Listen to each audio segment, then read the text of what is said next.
now with no deposit, 60 months interest-free from Latitude, and get a bonus $100 gift card for every $1,000 you spend. New customers must be approved. Minimum finance $1,000. T's and C's, charges and exclusions apply. Equal monthly payment plan and monthly credit card fee currently $10.95 applies. Don't miss no deposit, 60 months interest-free from Latitude at Harvey Norman now. Go! While some origin stories start on the field, others go back generations. What could your DNA reveal? This state of origin, discover your origin with Ancestry DNA. Are you helping to build a better, brighter community? The IMB Bank Community Foundation is now welcoming grant applications from not-for-profit groups. Visit imb.com.au to see if your project is eligible. IMB Bank, right by you. Dream Home Art Union's $15.5 million Sunshine Coast Kingdom. You could win a complex of 4 apartments on Kings Beach and $250,000 in gold included. Tickets just $10. Search Dream Home Art Union today. Get $150 off a new NRMA comprehensive car insurance policy with promo code 150CAR. Visit nrma.com.au/150CAR and join today. NRMA Insurance, a help company. I'm doing light and easy because I lost 23 kilos and it gives me time in the day to spend with my kids. It has given me so much to look forward to. Every week you get to choose something different so you never get bored. The taste of light and easy was amazing. I didn't feel like I was missing out. Everything is in there. I feel so good. Then he might get some recovery. How about the performance by the spectator? Just, oh, here's a gap, I'll just walk through here in the middle of the Giro d'Italia peloton. No, I'll take that back about about Spurg's cadence as a time trialist, 90 RPM up this climb, because now I've seen the size of the group, of how many riders are on his wheel, and this is impressive work. And he has been on the front since the bottom of the climb. And he's looking around thinking, am I the only guy in this bike race or what? Yeah. Am I just sitting along for the ride? And now we've seen Visma Leasebike take control of the peloton. They're letting some groups go forward, and look who is making a move. We worried about him earlier at the back of the peloton. Michael Storer's found the mountains. He's finding the front. Yeah, it's good, isn't it? Well spotted, Matty. That was Hawkeye from you then, and it is just pleasing to see. Even if it doesn't work, what that confirms for us is that Storer is okay. Caruso now going, Harper responding. This is going to start. This is where we need the little jump away from this group, because what often happens in breakaways, it's so often the breakaway goes, and I think Jonathan Naves is probably the best example of this. The break all day, break going, break. It's just a little split, and as the peloton's closing at the back, the one that goes from the front, because as they close on in the back, they can't quite see the one, the little group that slips off the front. And this guy's 38. He's in his last Giro. He's finished on the podium. He's won a stage previously. I love the way he's going out. This is retiring on your terms. Oh, isn't it? He's class act, and you know, obviously well respected in the peloton as well. And another rider who has jumped out of the peloton to try and get across to this group, Ben O'Connor. That's good. And this is, you know, this is Ben O'Connor's style. Make this sort of move, make this break, and risk it all, as we were talking earlier in the stage. He hasn't got a lot to lose, but he's not that far down on GC. And when the breakaway sees a guy who's top 10 on GC in there, the other members of the breakaway quickly go, well, this isn't going to work. This is doomed for failure, and the morale of the breakaway quickly dwells. Well, that happened to him a few days ago, and Caruso was in the breakaway, and Caruso went from 14th overall, leapfrogged Ben O'Connor. He's now into 9th overall. O'Connor is 10th, and Caruso again, he's going up the road. Yeah, it was quite ironic, wasn't it? That it was very, very. They didn't like it. They didn't like Ben being there. He did the gentleman thing. He dropped back, and then Caruso leapfrogged him. So Visma aren't closing it down. They've got one, maybe 2 riders in this group. So let's say that on the satellite rider strategy. Sepp Kuss is definitely here. I think it might only be one. We might get a better shot here, maybe not. You only spotted Sepp Kuss so far. Enric Mas is here again from Movistar. He's the rider that sits just in front of Chris Harper. Mikel Biel closes it again. Jardy Vanderlei is there for EF Education Easy Post. He has been in so many moves. Florian Stork is the rider who was there for Tudor Pro Cycling, a teammate of Michael Storer. Red Bull Bora Hansgrohe, that is Giulio Palazzari, who was at the back. Saw Ben Zwiehoff in the group earlier on. It looks very much like the figure of Palazzari, who has struggled with illness the last couple of days, Cadell.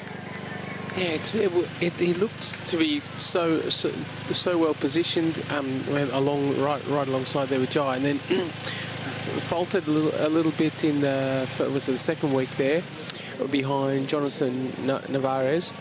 And yeah, was it the pressure? But then it seems to come out there. He's been suffering from a bit of illness and wasn't able to follow through. In ascent, they've got Jan Hurt. Here comes Ben O'Connor. So he is making a move. He's leading the second group up the road. So this will be interesting to see the reaction from the peloton behind. See these groups, the riders dropping off the back of this, looking back. Where's the peloton? Yeah. We're not going to bother following this anymore. This is great by Ben. This is great. Tudor Pro Cycling, third in line, that is Michael Storer. This team, Cadell, it reminds me of BMC when you first stepped up towards the World Tour, the level of organisation, the Swiss flavour, the bikes that they're riding, the colours, and they don't have a Tour de France winner yet, but they're on the verge of becoming a strong World Tour team. And that's their goal. They've they're and being very Swiss, their long-term plans, step by step, and headed by as Torsholt manages the UNO-X team. Fabian Cancellara is part of their head of management in the Tudor Pro Cycling team.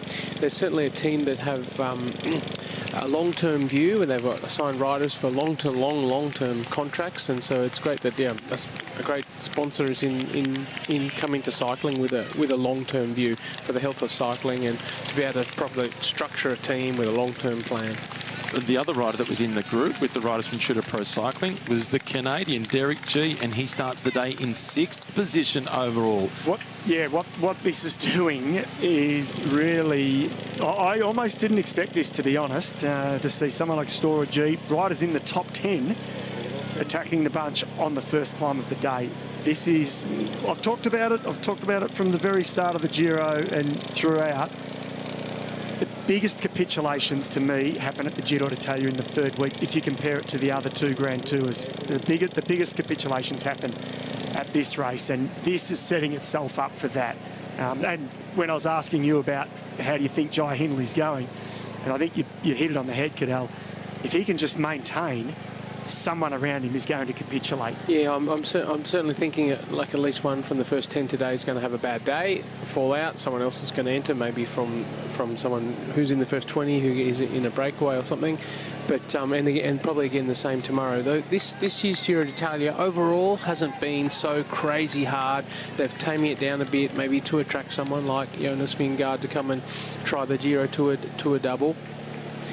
So it's not these crazy, massive stages, 5,500 metres of climbing one day, followed by 4,800 metres of climbing that we had just a few years ago. But what it's meant, in my mind, though, it's made for nearly more exciting racing, because it's made for more aggressive racing, more breaks that have made it to the finish. And when we do get to the climbs, it's absolute fireworks as opposed to, for want of a better phrase, dead men walking. Yeah, when it is crazy hard, it becomes a race of survival, but the slightly easier, and it's only a little bit easier, gives more people the belief that they can win, even if it's just the stage. So it does make for much more aggressive racing.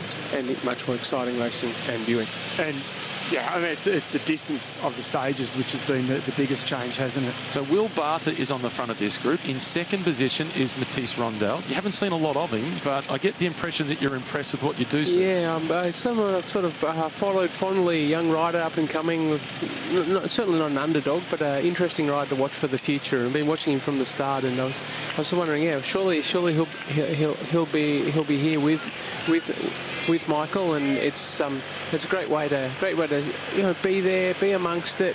A great way to learn for Matthias. It's get a taste of it without being in the pressure of it all, and someone like Michael Storer, a little bit more experience, who can shield him from that a little bit. And Derek G is there as well. He's the best placed in the general classification from this group. Ben O'Connor is coming back to them. Now he needs to slot in. Yeah, not great signs from Ben, but I love his tenacity. He's probably one of those riders, even if he's not feeling great rolling out of bed, he still goes on the attack. So he exposes himself But there's nothing wrong with that because I think it's brought him his best results in his career, and the Vuelta is the perfect example of that. So he's got a box on, Ben. He's just got to try and get over this climb, and with this group preferably. He's struggling to find this rhythm because it is quicker than the rhythm that he was setting for himself, and he's drifted very quickly to the back. Kiddo, these aren't great signs for Ben O'Connor. No, and like someone like Larry Wildbusser, I think was just here a moment ago, has just also been dropped. Means the pace is increasing, and these guys are going pretty fast. Now let's see, gap to the peloton. Yeah, it's not far, but it is increasing. And Tudor Pro Cycling, we talk about the big powerhouse teams. They're yet to step up to the World Tour. They've got one rider in the leading group and 3 in this chasing group. Which is perfectly positioned, and this is where, like the Giro d'Italia in the mountains in the third week, if you go back and look historically, how much has happened and changes in the last few days in the mountains in this Giro d'Italia. Did you watch the final mountain stage last year to Sestriere with Simon Yates taking the win? I think it was an aeroplane, actually, unfortunately. You were in an aeroplane? Yeah, I got on the plane. Oh, this is looking interesting. Got off the plane. What's happened here?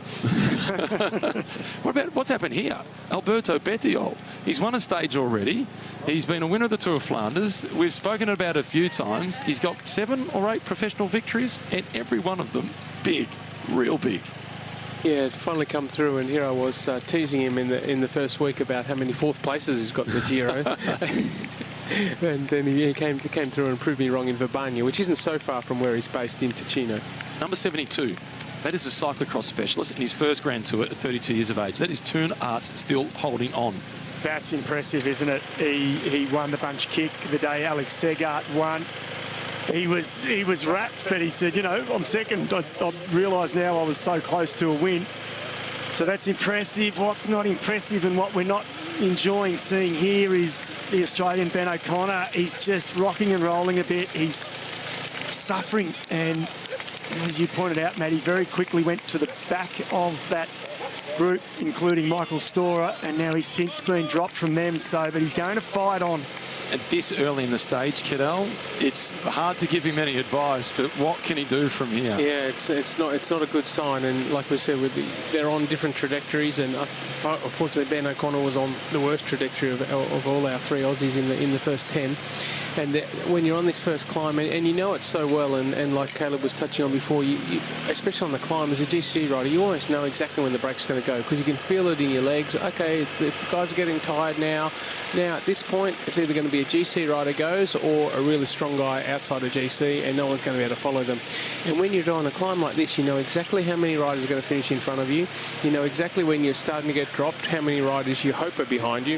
If you're in 6-wheel, a good day at the Tour de France or something, well, hopefully none. But in this case for Ben, this is not a positive sign. So he's found something. He's latched back onto this group.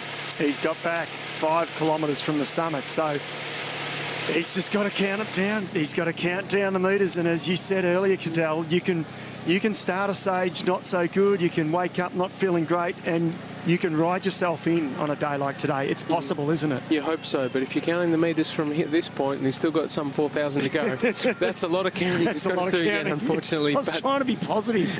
I don't know, count down the kilometres at this point because the metres are still a little bit too far.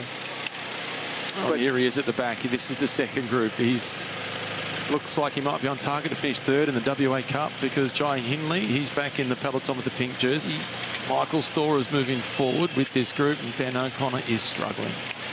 Yeah, well, let's see, because normally there's going to be a regrouping of some of the riders back in the main peloton with some here.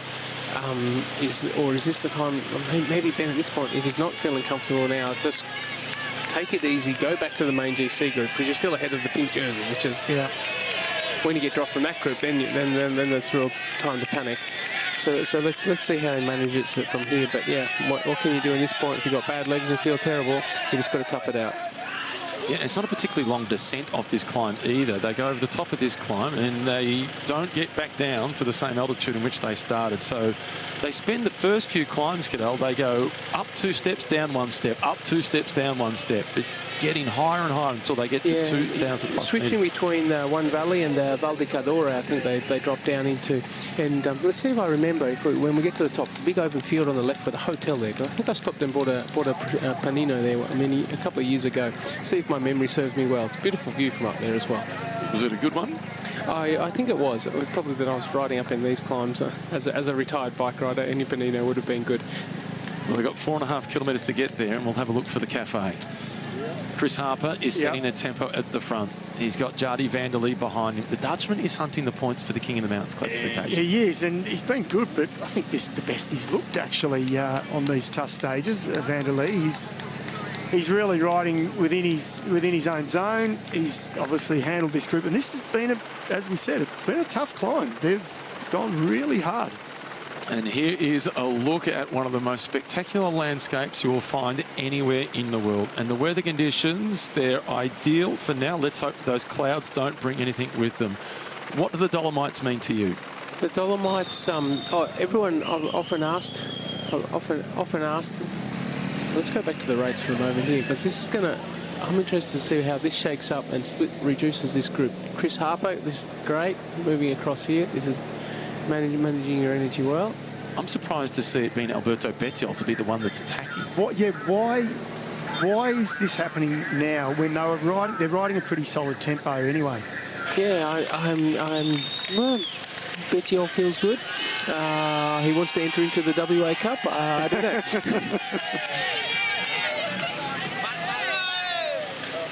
Oh, this is now Ben O'Connor. He's got Big Ben Turner just in front of him and Jan Christian behind him. Oh, so this is the Ben Cup group. Okay. Yeah. It's going to be a tough day for Ben O'Connor. Well, just keep fighting. Just keep fighting, Ben, because you're still in the top 10. So. Yeah, he's certainly not on his own for it going to be a tough day. This is Alexander Vlasov at the back of the group. Graham Silva from Uruguay just in front of him. And that was Matisse Rondel that was the next one from the Tudor Pro Cycling team. So he's starting to suffer too. He's one of the younger riders in the top 10 overall, or just outside the top 10. Yeah, it's not an easy speed. And like Bettiol, after winning from a breakaway the other day, bouncing back like this, and Bettiol's terrain, this is not his terrain.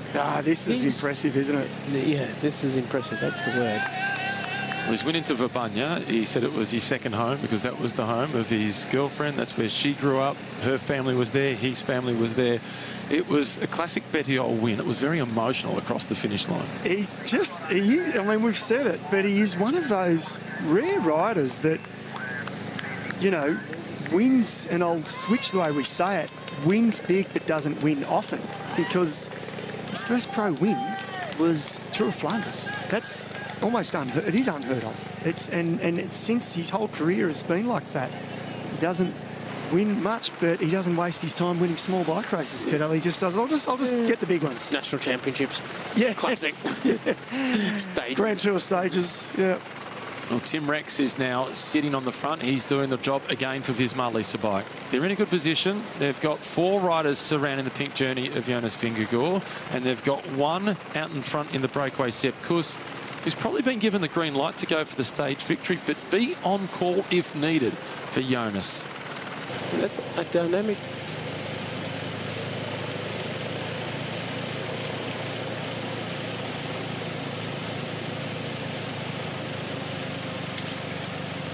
It's a big day of racing in the Dolomites. This is the Queen stage. Stage 19, 151 kilometres, 6 categorised climbs, almost 5,000 metres worth of altitude gain. Hello and welcome to everybody in Western Australia joining us for a big day of decision for who lands where in the top 10. Matthew Keenan with you, joined by Giro d'Italia stage winner David McKenzie and Tour de France winner Cadel Evans. Cadel, you've waited for the mountains to rejoin us. This is your territory. This is a big day, and it's a big one in the race for the WA Cup. It's a big one for the race of the Giro, and of course, yes, a big one for the WA Cup as well. We're still 3 in the top 11 now. And today, this is really, like it's been so often referred to, the Queen stage of the Giro. It's not only the hardest stage, but we're at the end of the 3rd week in the Giro d'Italia, which is always where the big dramatic showdowns happen. It's starting to split up on this first climb, Macca. They've still got 3 kilometres to go, and in this group chasing to try and get across is all the way from Perth, Michael Storer. This is really good, really pleasing, and good evening to everyone in WA. I'm sure you're gluing yourself to this set, and I can tell you, earlier on before this climb, Michael Storer at one point was dead last in the peloton as they were racing their way towards this climb. I had alarm bells. I thought something's not right, but he's proven us wrong, and now he's surprised me again by going on the attack. This is really good signs, Cadell, but I am surprised for a guy who's inside the top 10 attacking the pink jersey group. I'm surprised, yes, that he's in and that the pink jersey's letting him go. And let's hope that on the other side, while Michael Storer was at the back of the peloton just before we hit the short little sharp climb hill, not even categorised before this first categorised climb, Paso Duran. In the meantime, Ben O'Connor's sitting on the back of the second group. Let's hope that he follows suit with Michael and comes better as the race goes on. Yeah, fingers crossed. It has been a tough start to the stage for Ben O'Connor. He's had the right attitude. He's tried to get forward. He's tried to get up the road. And we know that he's got great fighting spirit. In this group with Michael Storer, he's got his teammate setting the tempo at the front. Will Barter has been enormous today. Behind him is Derek G, who starts one spot ahead of him in the general classification. It's only about 12 seconds that separates them. Derek G's got a teammate, Mateo Sobrero, and Juan Pedro Lopez. Maga, that familiar style. He always looks to be having an argument with his bike. So far, he's winning. And for Tudor, Matisse Rondel is returning. Oh, it's, I can't believe all this is happening, and it's the first climb of the day. So to remind ourselves and everyone else, there's 6 categorised climbs today. This is not the highest climb. It is a Category 1, but it is not the highest climb, and it is the first climb of the day. So this, again, just tells me that there are going to be some big capitulations by at least 1 or 2 key riders by day's end. So this is Alberto Bettiol for XDS Astana. He's a stage winner already. In that group with him is the rider who's second place in the King of the Mountains classification. That's Giulio Ciccone. Chris Harper, the South Australian, is there. This is Ben O'Connor now, Cadell, in the purple colours. He's about to be caught by the Visma Lisa Bike-led group. Do you think that he's going to be able to find this rhythm and stick with them? Yeah, I'm hoping he's just been able to recover a bit. Obviously still riding up a hill and mountain pass, but going away from the limit that's obviously being set in the group in front, judging by the amount of riders who have been dropped from that group who were there previously. He's had a chance just to ride within himself a bit, recover a bit, maybe take on some sugar, some calories, some fluids, and just free find himself a bit, and then he's got to quickly adjust to the rhythm of the GC group or the pink jersey group now, and he does have to stay with that. Well, he's got the good news for him, I guess, is it's still a long time on a climb, but he's got 2.3 kilometres. Well, that's to the leaders, in fact, so it's a little bit more than that. So he's just got to hang tough. If he can get over this climb, as you said earlier, Matt, the descent's not as long as the climb. It's shorter. They stay up in this sort of higher elevation. They probably descend, well, they only descend down to 944 metres altitude gain, and then they start to climb back up again. So it's a little bit of a cruel start in terms of the climbing on this stage, but Ben's just got to hang tough. It is a vicious start. Damiano Caruso from Bahrain victorious. He was the 3rd place finisher a couple of days ago when it was Michael Valgren from EF Education Easy Post that won the stage. And rightly so, Cadell. He said he was really proud of the performance, and they all just got outsmarted by a classic specialist. Well, yeah, when you say, you can't say that enough, can you? When he wins big, and that's kept him, in a steady but solid career.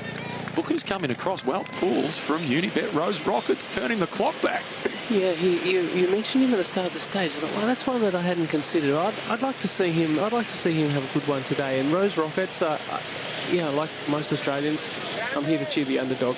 Rose Rockets, they're almost the newest team here in the race. They're certainly the newest. I don't know if they're the so-called smallest, but they're certainly a new team, new little bit the new kid on the block who I would love to see have more success. And they're definitely capturing the younger audience. If you do follow them on YouTube, I love their introduction to each of their days' recaps on the stages. We started as a YouTube team. Now we're at the Giro d'Italia. Fantastic. I love it. I love it. Oh, Will Barter now. He's the rider. It's in second last position in the black colours for Tudor Pro Cycling. They need him over the top of this climb. But at the same time, he's done such an awesome job so far that, you know, chapeau. He's given everything, and he's not giving up. In the back of the group, this is Ludovicio Crescioli, young Italian rider. All reports are that the 22-year-old won't be on this team next season. Because he's been showing himself so much at this Giro d'Italia. Polti, makers of steam irons, and of course the Visit Malta, the tourism promotion. You don't often see a breakaway without one of those jerseys in it. Yeah, another team that punches above its weight. Haven't they done a great job?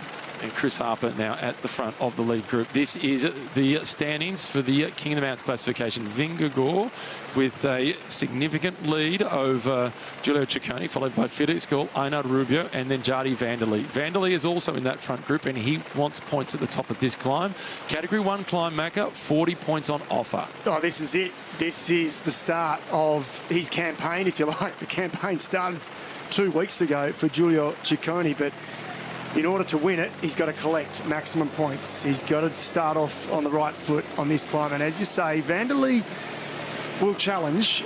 Ciccone's got so much power, though. He's proven that when he's been away in the breakaways, and he's had to battle with Van der Lee, and he's had his measure. So I expect him to take this one, and he won't take any gambles at all here. The minute anyone jumps first, he'll be straight on it. Yeah, we're approaching the top now, because I can see my hotel I was referring to up there on the left. There it is. Where I stopped some years ago. It's it's so nice to see a beautiful road like this. Sometimes you go out riding these roads and think, well, this would be a great road to have a race on. Look how good the asphalt is. All new roads that they've been racing on so far. Beautiful scenery, and yeah, like the Dolomites, like you were saying before, Matt. They are. A lot of people ask me personally, what is your favourite mountain in Europe to ride on?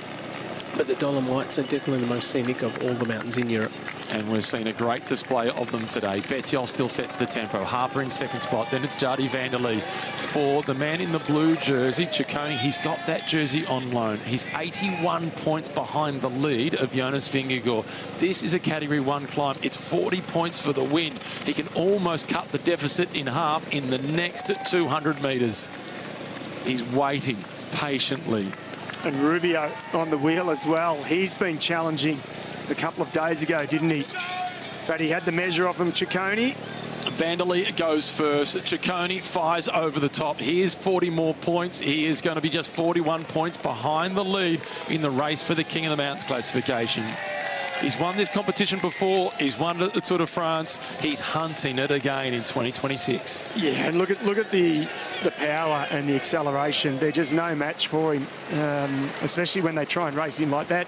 And the reality is he's climbing as good as the likes of Rubio and Van der Lee. So good start from Ciccone. That is what I expected from him. I expected him to take those points convincingly, and he did just that.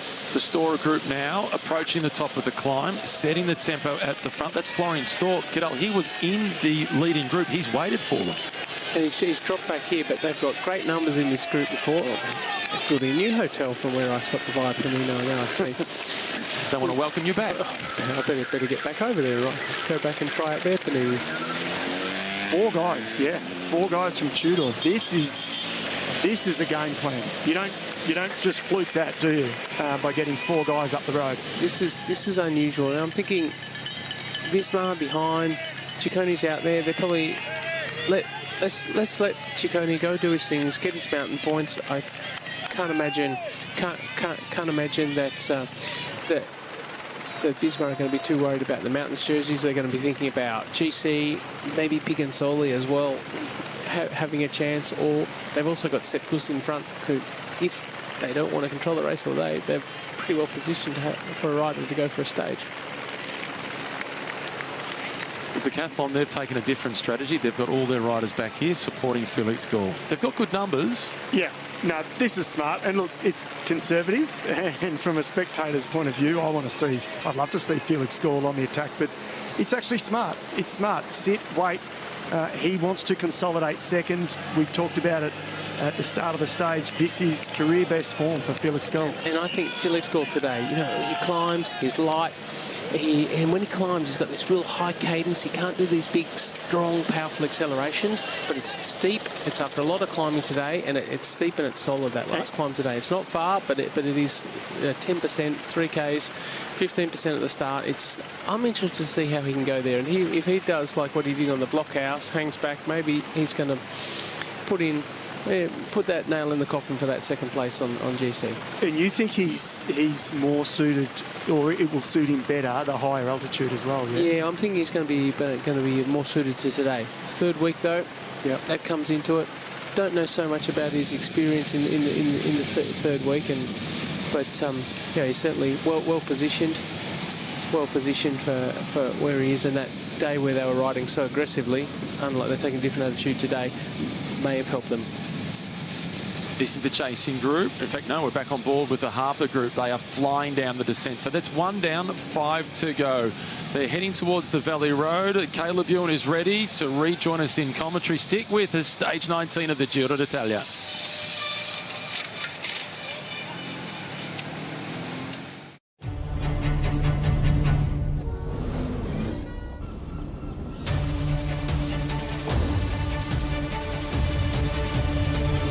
Here we go again. Got a bunch of fans calling my phone, say that I'm number one, yeah I know. You can't get me off of my throne, nah. It feels like it's been worth the wait. You won't say a word when I show up. The 2026 FIFA World Cup starts June 12, live and exclusive to SBS and on demand. In the lead up to this year's World Cup, the Combank Socceroos are taking on Mexico. Ball in defeat, it's opened up, and Jordi Boss makes no mistake. Live and exclusive on Paramount Plus.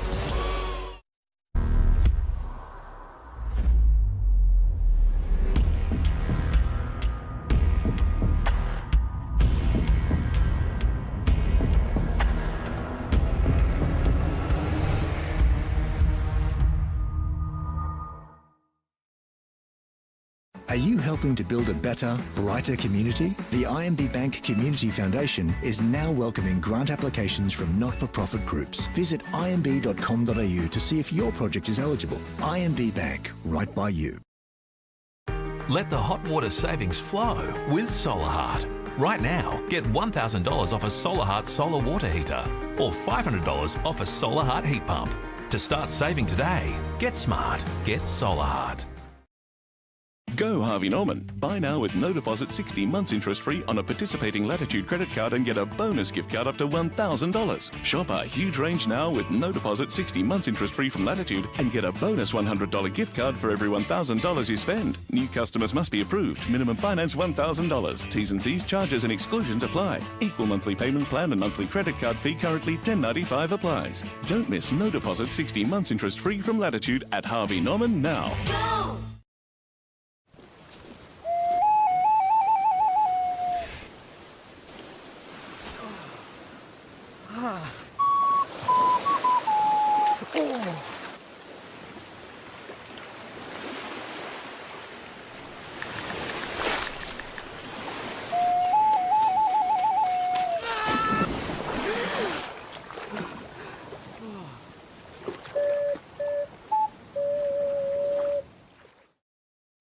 Do you think we went too far trying to compete with Hyundai's Prius? I can't believe it's back. They have deals on now before EFS. The Tucson hybrids from only $44,990 drive away. And all we have are balloons. Find great deals on models like the Tucson Hybrid, i30 Sedan Hybrid, and Kona Electric at participating dealers. Hyundai Prius. Great deals without the gimmicks. Ron, book the Skyrider. For the last 4 years, I've been a prisoner of this hotel. Ah, G-sharp, I believe. Why are they keeping you here? Why do they let you live? This hotel is a dangerous place, especially for you. You must never leave. If you do, I'll be waiting. They can take away everything. But they can't take away who you are. A Gentleman in Moscow. Stream now on SBS On Demand. across the Passo Duran, and it is a big day out in front for Giulio Ciccone. He is on a mission to secure the blue jersey for the King of the Mountains classification. He wears it on loan. It is Jonas Vingegaard who is the leader of that competition, but he has the pink jersey to wear. At the start of the day, the gap between those two for the KOM, it was 81 points to the better for Jonas Vingegaard. That gap is now down to just 40 points. They are 1 kilometre away from the next climb. 18 points for the first rider to the top. The next climb, 18 points for the first rider to the top. The following one, the Passo Giao, it is also the Cima copy, the highest point in this year's race, 50 points on offer. Big target for Giulio Ciccone, and so far he is nailing it. Matthew Keenan with you, joined by Cadel Evans, and returning into commentary for not his favourite terrain when he was racing is one of Australia's greatest sprinters, Caleb Ewan. Welcome back to the mountains, Caleb. Thank you. Yeah, it's been an exciting race so far, so it's going to be interesting to see now whether the peloton really controls this and wants to bring it back towards the end, or if they're happy to let it go. The gap is only 2 minutes, Cadel. What are your thoughts on the strategy at this point for Visma Lease Bike? Yeah, I was interested when we got to that magic 2 minutes, which seems to be a bit of a rule of thumb for the breakaways in modern cycling now. So, and we don't see them grouping to the front. The time's being maintained. At the moment, still, I think that Vingegaard, we still got, like you went through. But now, Passo Coy, this next climb is kind of just a diversion out of the valley. We're into the Val d'Isolda here. You can see it's a bit more open, a bit greener here as we get closer to Passo Giao, where we get to the really big mountains. But we've still got all these mountains to do. I think for as far as Visma are going, they're just like, just keep it as it is, and let's just wait, and then they'll be starting to look at what the time gap is on the Passo Giao. How long do you think they want to keep Tim Rex for? Before because obviously they don't want to isolate themselves. So how long or how far into the stage do they need him to stay on the front for? Because I think that will determine how much time this breakaway gets. So the longer they try to manage it with him on the front, the bigger the advantage gets for the breakaway. Yeah. So they've got one rider in the breakaway, Cadel, and they've got 4 riders surrounding Jonas Vingegaard. How soon can they burn through riders such as Tim Rex? I don't think they're even going to close down to Sepp Kuss. Just hold it at a safe distance and keep T-Rexes for as long as you can. And let Sepp win the stage. Let Sepp win the stage, but there's going to be a lot of nervous guys behind that might just close that gap that the T-Rex doesn't need. Excuse me, I just gave him that nickname there. We're going with it. T-Rex, yeah, well, let's stick with T-Rex. The longer he can be on the front, doing this work, managing the grape, keeping the break within a safe distance, it's the more in reserves that the other guys have in case needed on the last and second last climb. I think they'll keep T-Rex on the front until another team takes over. So I think they'll use him as long as possible, and then at some point, I think we'll see a team like Decathlon take over. And they kind of have to, because they have to try to go at least for a stage win, I think. And with a shorter climb at the end, I think it suits Gull, so I think it is more up to them to take the race under their control instead of just letting Visma do their thing. Watch this space. We're going to find out soon enough. What about EF Education at the back of the group here, Jardy Vanderlee? I don't think he can win the stage today, but it's another solid performance of getting in the break for him and the team. And just being up there, being in front, and you never know what happens when you're like, okay, I haven't got a chance, but I'm in the breakaway. Just sit here and just save energy. Just save energy. Tudor are going to do everything you're going to do. So Tudor are going to position you in a great place in the race going into the final. And then if you've got a reserve of energy and you find yourself 2 minutes in front of the GC group, that can put you in a really good position. Like we saw Valgren, for example. I think with his stage win, he didn't win it because he was a good climber. He won it because he saved his energy for the right time. If you went through the top 10 on that stage, I think you could have found 6 guys that were better climbers than Valgren, yet he won. That's what I love about this sport. It's being smart, using experience, and I suppose that's why we can have older and younger riders in the peloton as well, because experience can sometimes count for so much. But certainly managing your energy, feeding well. Today's not an issue. The weather's great, so we don't have to manage weather, staying warm, staying cold. Or staying cool or staying warm. It's beautiful conditions to be racing in right now. The Indian summer is continuing in Europe at the moment. Number 125, that is Giulio Padazzari. one of the young stars of Italian cycling, so there's always a lot of external pressure and attention on him at the Giro d'Italia. Last year he finished 6th. He finished 6th at the Volta a España as well. He's been battling illness here. The second rest day, Cadel, he didn't ride his bike at all before the time trial because he was too unwell. He's lost a big chunk of time. What can he learn out of the challenges of this year's Giro d'Italia where things haven't gone according to plan, which is a first for him? Things haven't gone to plan, but also he might find himself the same thing. Save energy, see where you can put yourself. And I think certainly having that taste of pressure expectation is a great thing.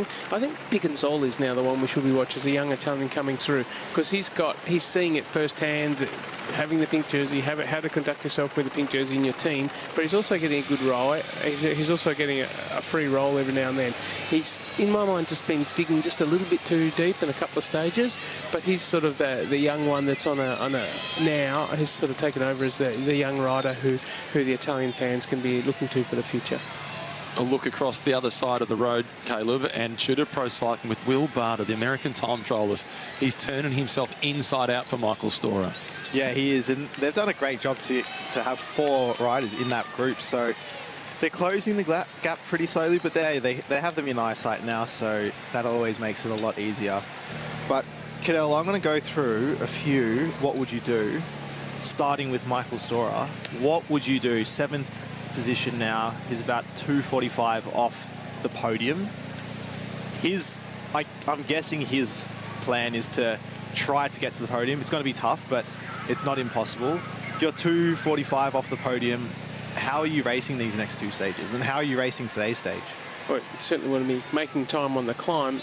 In terms of being in front and being aggressive, it wasn't a plan I'd take, but to execute this, to have come up with this plan and actually execute on the road as they've done, that's pretty incredible what they've done here. You've got someone in the top 10 in the breakaway in front of the pink jersey group with 3 teammates. This is remarkable what they've done so far. I don't think you could hope to be in a better position than what he is now, because he's in front, but he's not expending any energy. So it's not like he's wasting energy, but he's putting himself in the best position on the front foot, so to speak. So you think this plan for them is the right plan? Ultimate position to go into these last 2 stages. And he's got Derek G there with him, and Derek G starts 1 spot ahead of him overall. So there's some real movement in the general classification today, where these guys might stay out in front and take a big chunk of time, or they could get caught and have expended a lot of energy and blow up on the last climb. It's so unknown as to what happens next.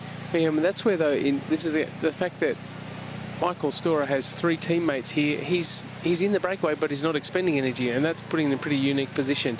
Derek G isn't going to do anything, probably doesn't need to because of the teammates that Michael has. But he will possibly be spending a little bit more energy than Michael Storer. And so Storer, whether he was sitting in the peloton or sitting now in this group, same energy expenditure? Similar, very similar. Maybe just slightly more just to get there, but now he can settle, and it would... And he can stay calm and not have the stress of, am I going to get dropped, puncture, or coming back, missing a feed or something. He's got a nice little psychological buffer to back to the GC group for now.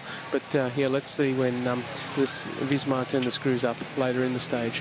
Because virtual GC for now, he's almost on the podium. Yes. So, I mean, I think it's a great move. Obviously, this is not my strong point of cycling, so it's good to have Cadel here to ask the questions too. But yeah, it seems like a pretty flawless ride for them so far. To have Storer and 3 teammates in the break seems like a very, very well executed plan.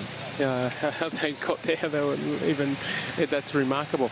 Must be quite warm there, because I can see some of the riders got the ice pack down in their jersey. And this is the Giro d'Italia. Like it's not hot there today, but after they were so cold in the first week, and then they go to Switzerland, it's 32 degrees. It's usually quite humid there. You get no wind to cool you down. And as a rider, I found the Giro, you're going up. I remember going up there.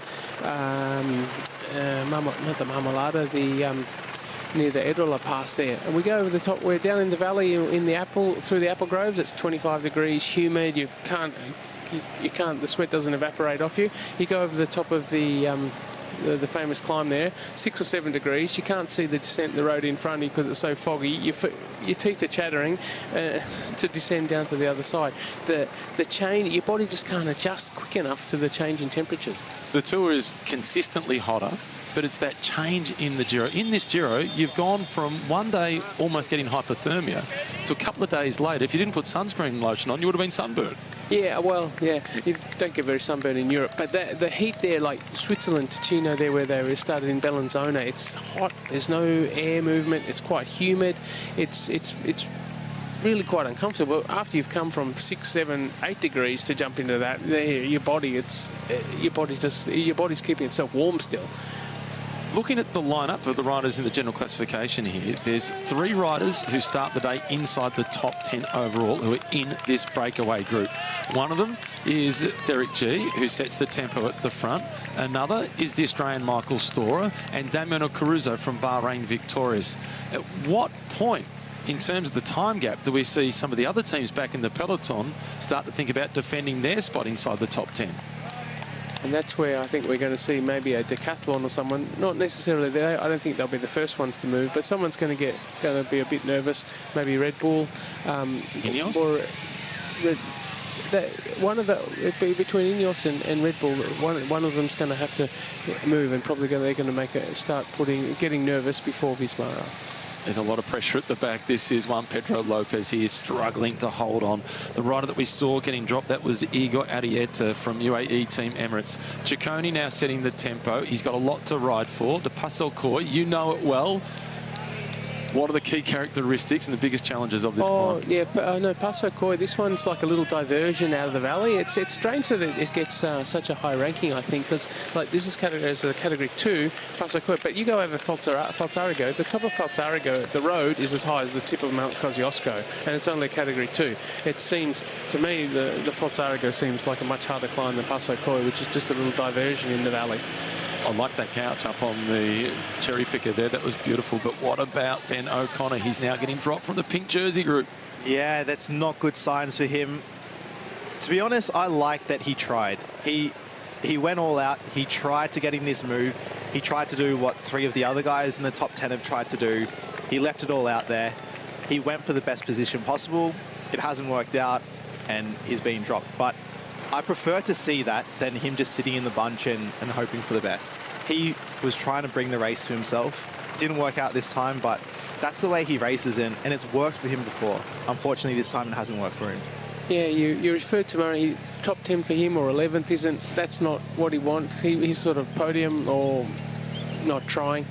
And, you know, maybe today's the day he has a bad day and he just says, okay, I'm going to let go of my 11th place because maybe tomorrow, with a time gap, they'll let me go and let me go into my element like he did so amazingly at the Tour de France last year. And that would be classic Ben O'Connor. You cannot criticise the strategy. It was the right move, nor the endeavour. He just doesn't have the legs. But what we know from Ben O'Connor is he will fight back and he will fire another bullet. Perhaps it comes tomorrow. Igor Arrieta is struggling at the back of this group. So too is Mikel Biel. This is an enormous group. There's 24 riders in this group. Einar Rubio from Movistar. His teammate there is Enric Mas. Giulio Ciccone. He's got one big mission now, Caleb. He wants that pink jersey in his own right. This is Jack Haig now at the back of the peloton from Net Company Ineos. And also there, number 17, Rob Stannard has held on to this group for a long time. That's put a smile on your face. Yeah, he's done really well. And we spoke about this the other day as well. He actually is a really good climber and he's quick at the end. So, yeah, he's obviously tracking pretty well to be there. You know, it's a pretty select route now.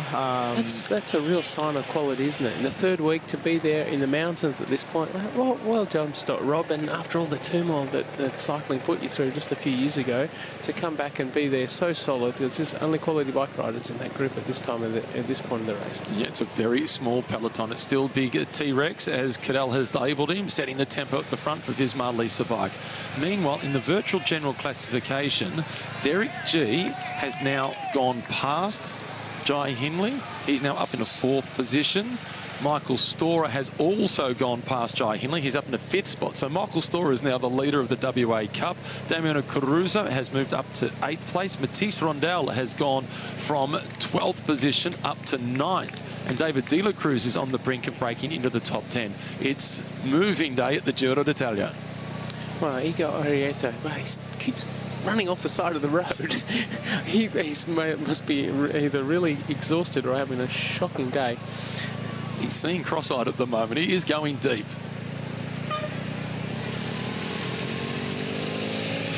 Do they need to be making this move while they've got a 2-minute advantage over the peloton?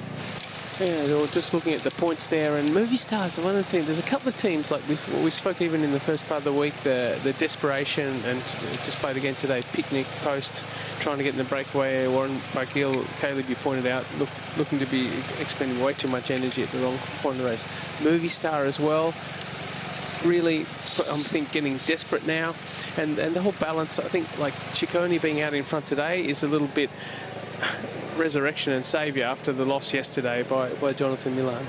If he wins the King of the Mountains classification but they don't win a stage, how do you rate their Giro?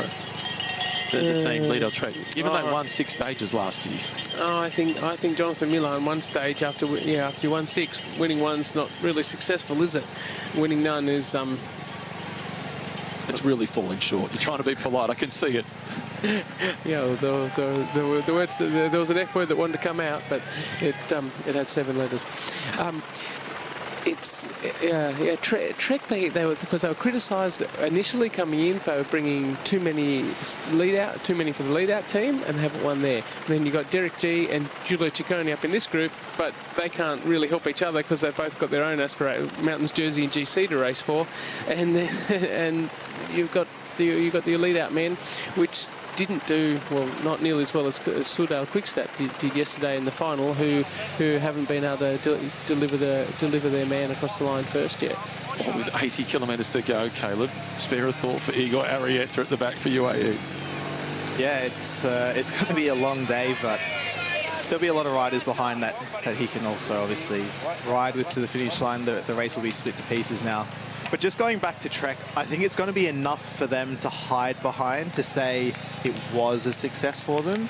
Although going into this race, they would have wanted stage wins. They would have probably wanted, I don't know what, they probably would have wanted a high GC. They would have wanted stage wins with Johnny Milan. I think this is enough for them to, if he wins, it's enough for them to hide behind and say, oh, no, it was kind of a success instead of a complete failure. But they were criticised. They brought too many lead-out men. Ciccone's on his own. I think they were trying to do too much. They're a big team. They're a strong team, but they're trying to do GC, win the Mountains jersey, win stages in the Mountains, and have a sprint lead-out chain to win sprint stages. We won 6 last year, so let's try and win 6 this year. Look at the teams around them. Bismarck, they've got 3 guys who can do GC, but they're focused on 1. Red Bull haven't brought any sprinters. They've got sprinters, they didn't bring any. They're focused on GC. Yeah, UAE lost all their GC riders, but then they could make amends. If you look at all the teams who are like in the first 10, they've come here with 1 focus. Yeah, and Soudal Quickstep is a perfect example. They came here with a train built for their sprinter. There's been 3 sprint finishes, and look who's won all 3 of them. Yeah, I agree with that.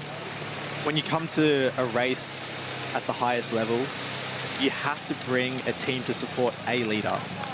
You can't have half a team to support a leader and half the team to support another leader. It just doesn't really work like that. And that's my criticism with Jayco a lot of the time. I feel like they go to too many races with too many options, but no one's a real clear option. Or if they do have 3 clear options, if you are one of those leaders, you're racing against teams that have seven guys helping them, whereas you've got maybe 2 or 3 guys helping you. So you can be an inch deep and a mile wide, or an inch wide and a mile deep. It's like hedging your bets. What at the top level, evidently it doesn't work unless you're a very, very, very strong team, which we haven't seen a team that dominant for years. If you watch an NRL match and a player gets sent off, like we saw in State of Origin, one player gets sent off and it completely changes the match. They can't compete anymore, and that's 1 player off the field. So it's the same with cycling. If you take 3 or 4 teammates away, then you're doomed because the rest of your competitors have more guys to help them. Monte Pelmo here, there's a perfect example of the Dolomites, the Dolomiti, the limestone rocks. And one thing my wife, who's born in the Dolomites, says, one thing that's unique about the Dolomites, every mountain is completely different. This one is beautiful, fabulous place to go hiking, no doubt. Have you done any hiking up in this region? Many hikes, trail runs. Actually, Passo Falzarigo, I've done a trail running race there actually, which also almost follows some of the course there. And like some of these passes, it's amazing. Well, we've done like drop the kids off at summer school at 9 o'clock, hiked to a 3,000+ metre peak, and quickly shuffled back down to pick up the kids from school. You can do that in these places. Yeah, of course you did. How long was the trail run? The race I did on that one was a 21k trail run. What's it called? We went up Passo Falzarigo and went back down. So I remember that well. Yes. Did you find the trickier part actually going down as opposed to up? Just watching, so you didn't roll an ankle? Yeah. Going this here, you can see it's so rocky, and I think on that particular one it was 2,800 metres was the highest point. So you're way up in the rocks, in the barren rocks. The view's just amazing. But it's trail running, mountain on a bike I'm fine downhill. Trail running, having had a few knee injuries in my life, I'm a little bit overly cautious. Caleb, you and I are going to go for a couple of runs. We're on the Tour de France. Is Cadel welcome? Maybe not when we get to the mountains, especially the high altitude ones. You can come with us on your easy days. No, I think Caleb, like he's on the bike, on the flats, he's pretty fast. Now we're seeing trouble at the back of the peloton. This is Afonso Eulalio. How much of this is 3-week fatigue and how much is the crash from yesterday? But he's still smiling. How can you not love him? He has endeared himself to the world of cycling. Between Navarrez and Afonso, they've certainly won a lot of fans with their smile. But yeah, we spoke about it earlier in the day. You know, he hit the deck yesterday, and you often some riders are okay with it, but a lot of riders, 24, 48 hours, you really pay for that. And he's hit the deck yesterday, heading into these 2 hard mountain stages. That could possibly be really damaging to his GC hopes. How do you think his marketability is going back at home in Portugal? Yeah, I think he's a bit of a superstar back home, and so he should be. Hopefully he doesn't get dropped here. I think he maybe was just dropping the wheel a little bit, but it seems like he's all right now. But I think we're going to see him struggle later on in the stage. Yeah, he's still got one teammate with him. This is Zambonini, who was second on the stage yesterday. Zambonini is a good sprinter, not a great sprinter, but he's still in that group with the pink jersey. That's impressive, isn't it? It was a sorry to go back on yesterday's stage, but what they thought was not going to be a very interesting stage was, for me, was one of the most exciting stages of this Giro thus far, until I think today and tomorrow. This is the Queen stage, and this is Giulio Ciccone looking for another 18 points. Rubio kicks, but he can't hold him off. Ciccone checks, and he gets 18 more. Mediolanum was the name given to an area in the north of Italy that the Romans gave, which is now called Milan. Great piece of history. You're not just getting cycling, you get an Italian history with Cadel Evans. It's an old-style bank. They come to your house and serve you at home. They have some branches. They sponsor the Mountains jersey because of the profile of a stage like today is much like the interest rates and the financial markets. Seriously, that's why they choose to sponsor the Mountains jersey, because the RCS race organisation asked if they wanted to sponsor the pink jersey, and they said, no, we like the Mountains jersey because of this reason.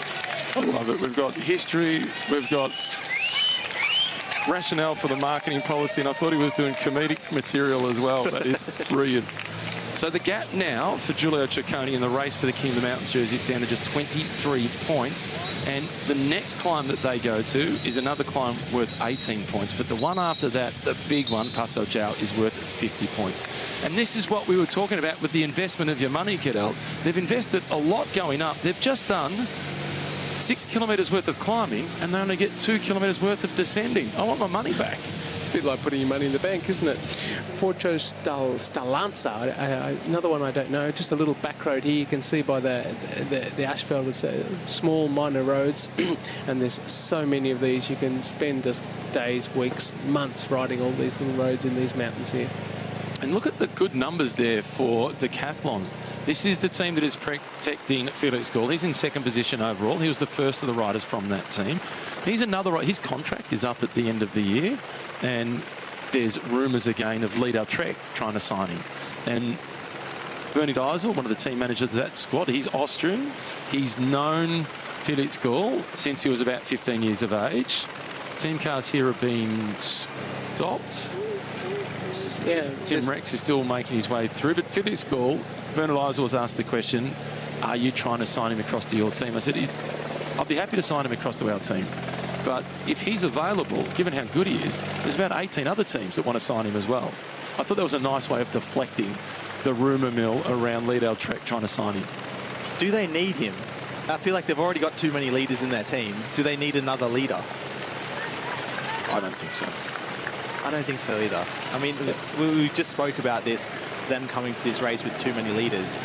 So I just feel like signing another leader, kind of pointless. Depends on what role he wants to play, but if he's about to get a second-place finish in the Grand Tour, Kettle, I'm sure he's not going to want to go to a team to carry water bottles for Juan Ayuso. That's a very good point, and I agree with you, Caleb. I think because Lido Trek have just had some changes in their management, which we'll speak about later, but they seem just to be doing too much. Giulio Ciccone is getting closer and closer to having the blue jersey in his own right, Caleb, and if he does, he's allowed to go all blue tomorrow. 75.5 kilometres to go.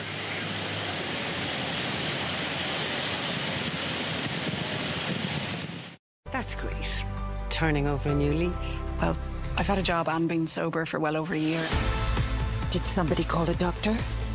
No. Okay, this is wild. No, this is insane. You okay? But isn't everyone in your generation pretty much an alcoholic, though? Mom? Not bad. Yeah, you don't know how bad. The new season of The Drive. Stream now on SBS On Demand. Living with diabetes? Manage your glucose with a CGM that makes things easy. Dexcom gets you. We get that you want to easily monitor glucose levels. We get that you're working to stay in range day by day. And we get that you don't want to stop for finger pricks when you want to make a splash. Easy, accurate, with better health outcomes. Shop the Dexcom One Plus for people with type 2 diabetes or get Dexcom G7 subsidised for Australians with type 1 diabetes. Dexcom gets you. Get started at dexcom.com.au. Everyone's rethinking their beauty routine. Are you? Because better skin, hair and nails start beneath the surface. Vita Glow Liquid Collagen is ingestible beauty, clinically proven to support skin from within. Powered by marine collagen peptides, vitamin C and biotin for firmer, more hydrated skin at a cellular level. Just one sachet a day. The skin looks up to 7 years younger. Vita Glow Liquid Collagen. Backed by science. Proven by results.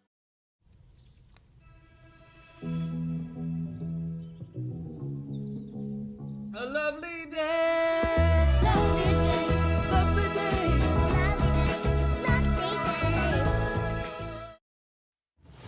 SBS On Demand is your home of cycling. And here they come. They are going all out. She wins in yellow again. Look how much that means to him. It is a blockbuster. Expert commentary and every race all in one place on SBS On Demand. This work can be too much for people. This is what we're here for. I know what we're here for. We feared this day would come. We have to follow orders. It's on us. All of it. Whatever you're doing here, don't. The Americans. Stream now on SBS On Demand. Si tu veux faire tomber Carlotti, il va falloir que tu joues le jeu. On aborde ça comme une enquête alors que c'est une guerre. Tu vas le jouer. On va jouer. The Corsican Line. Stream now on SBS On Demand. This work can be too much for people. This is what we're here for. I know what we're here for. We feared this day would come. We have to follow orders. It's on us. All of it. Whatever you're doing here, don't. The Americans. Stream now on SBS On Demand. Tim Rex is setting the tempo at the front of the peloton, protecting the pink jersey, as he has done so often in this race. What a way for him to get a lesson in defending a Grand Tour leader. Caleb, you want to see that? 1.2 kilometres to go. That's to the intermediate sprint. That looks like a lot of fun for the fast men. That's a bit rude, isn't it, to have a sprint there? I guess they had to put it somewhere. They should have put it at the start of the stage, though, in the first, let's say, 40 kilometres, and then at least the sprinters could have a go at it. In the end now, we know it's not going to make any difference, but if it was close, at least we would have had a showdown at the start of the stage. It seems kind of bizarre that you have that so-called flat start and it's not there. I agree with you. It seems like the perfect spot. We could have put it like right before that little wall there. So all the sprinters were just lactated. The gruppetto would have been made immediately, but then they probably would have been eliminated from the race about there, halfway up past Faltariga. Probably. We've got some good signs here. Ben O'Connor has fought his way back. He has returned to this group. He was dropped by the peloton. There is number 141. There's still hope for Ben O'Connor to find his legs on stage 19. He's still got plenty of climbing to go, so let's just keep calm, keep fighting, Ben O'Fighter. Really good to see Tim Rex. He is destroying himself yet again. Cadell, when you go, let's say, too far over your limit on a climb, like maybe we saw Ben O'Connor, he tried to get across that group. Maybe he went a little bit too far into the red, blew up a little bit.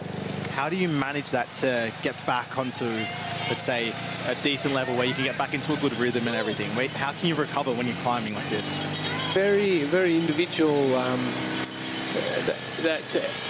And some people can go into the red, recover while they're not so far into the red, go into the brown a bit, and then just go into the red to recover, and just hang into the peloton. Some people can do that. What was your strategy? Well, I was one of those that could go into the brown and recover in the red and go back into the brown, and that's sort of why I could probably get over mountains. Wait, what's the brown? I never went into the brown before. beyond that's going a little bit too hard, but when you're riding for GC, you do what you have to. It's not a question of can I stay here, as I have to stay here. And Ben O'Connor is finding his I have to stay here, holding onto the peloton. Classic courage by O'Connor. Well, Paul's at the back of this group. The chainsaw is out again. A very mountain bike thing, Cadell. Is it? Yeah. I suppose with this riding through these forests, probably quite appropriate, isn't it? So the points are up for grabs for the Chiclamino jersey. These will have no impact, Caleb, on the points classification being led by Paul Magnier. He has been the sprinter of this Giro, Magnier. Yeah, he's absolutely been the sprinter of the Giro, and he's been... is this his first Grand Tour? I think? Second. He rode the Giro last time. Okay, so... Did he win? He didn't win anything. No, he didn't win at a stage, and I think he didn't start stage 18. Didn't finish the race. Which is a great progress to make, because he's going to ride one Grand Tour and that stays in your legs. And the next year, you're going to be better for it. He's going to ride one more this year, and he's probably going to get to Milan. He's probably going to win in Milan, Rome as well. And he's going to be stronger for it next year. Because you were referring before to Egan Bernal is riding an extra Grand Tour because of this time away from injury. That what you do in doing one Grand Tour, for a GC rider at least, that stays with you for the following year. I followed a similar strategy in my career when my team wanted me to go and ride the Vuelta at the end of the year, because my best years came the year after I rode 2 Grand Tours in 1 year. That year it didn't work for me, because the following year was probably my worst year, but the riding 1 Grand Tour in the year benefits you in the following year. Yeah, but you did finish on the podium in the Vuelta and won a world title. Yeah, that year, yes. So I agree with that to some extent, but maybe not with sprinters, because we've seen now Jonathan Milan, who's now finished maybe 3 or 4 Grand Tours. Up until this one, he's ridden 3 Grand Tours, won the points classification in all 3 of them. So he's ridden 3, finished 3, won the points classification in 3. So we've seen him ride and finish 3 Grand Tours. We see him this Grand Tour. He doesn't look as good as he has been looking the previous years. He hasn't won a stage yet. He doesn't seem to look as quick. And I know myself personally, my best ever Grand Tour was the first Tour de France I did, and that was the first Grand Tour I ever finished. So I hadn't finished the Grand Tour yet. And then from then on, every Grand Tour I finished, I got progressively worse. And I lost my speed. So what makes you stronger as a rider, I think takes away from your speed when you're a sprinter. So for a GC rider, I absolutely agree and get it. And for most riders, I agree and get it. But when you're a sprinter, does finishing a Grand Tour harm your speed? For sure. But when you're a GC rider, you've got no speed anyway. It doesn't matter if you lose it. This is what I love about this sport. I've got two guys in commentary who are completely different athletes competing in the same event. Tim Rex now at the front. The team car's going forward for Visma Lease Bike. The gap is out at almost 2.5 minutes because they've got the card to play of Sepp Kuss to try and win the stage. And for Sepp Kuss, with his team at the front of the peloton and the pink jersey, he's the one right in the breakaway that can just sit on the whole day. Yeah. And that magic 2-minute rule, can you believe this? T-Rex has kept it at between 1 minute 55 and about 2:06 for like 30 kilometres. Speaking of, I accused Visma Lease Bike being a little bit clinical. They are being extremely calculating today. Living up to their reputation. I just saw, well, we can see it now, T-Rex has his signature face on. So he mustn't have that much more to give, unless he can recover on this downhill. He's in the brown. He's in the brown. No, not yet. Can he recover from the brown? Not yet, but I think after you've been on the front for as long as he has, you're allowed to get tired. This is at the back of the group. This is Garofoli. In front of him is Lopez. Then in the white colours, that is Mikael Bial. Number 188, the Motown Maestro, Larry Warbass. So Tudor Pro Cycling, they've got 4 out in front. They've got Larry Warbass back here as well. The only guys that are missing from that team are a couple of their sprinters. They've really come into their realm in the third week, haven't they? That's a good sign. And like whether they came in underdone, came better through the whole race, or they've just recovering well in this third week. Here's a look at the E-Giro as they're making their way through the finish line. They normally do the last 40 or 50 Ks of each stage.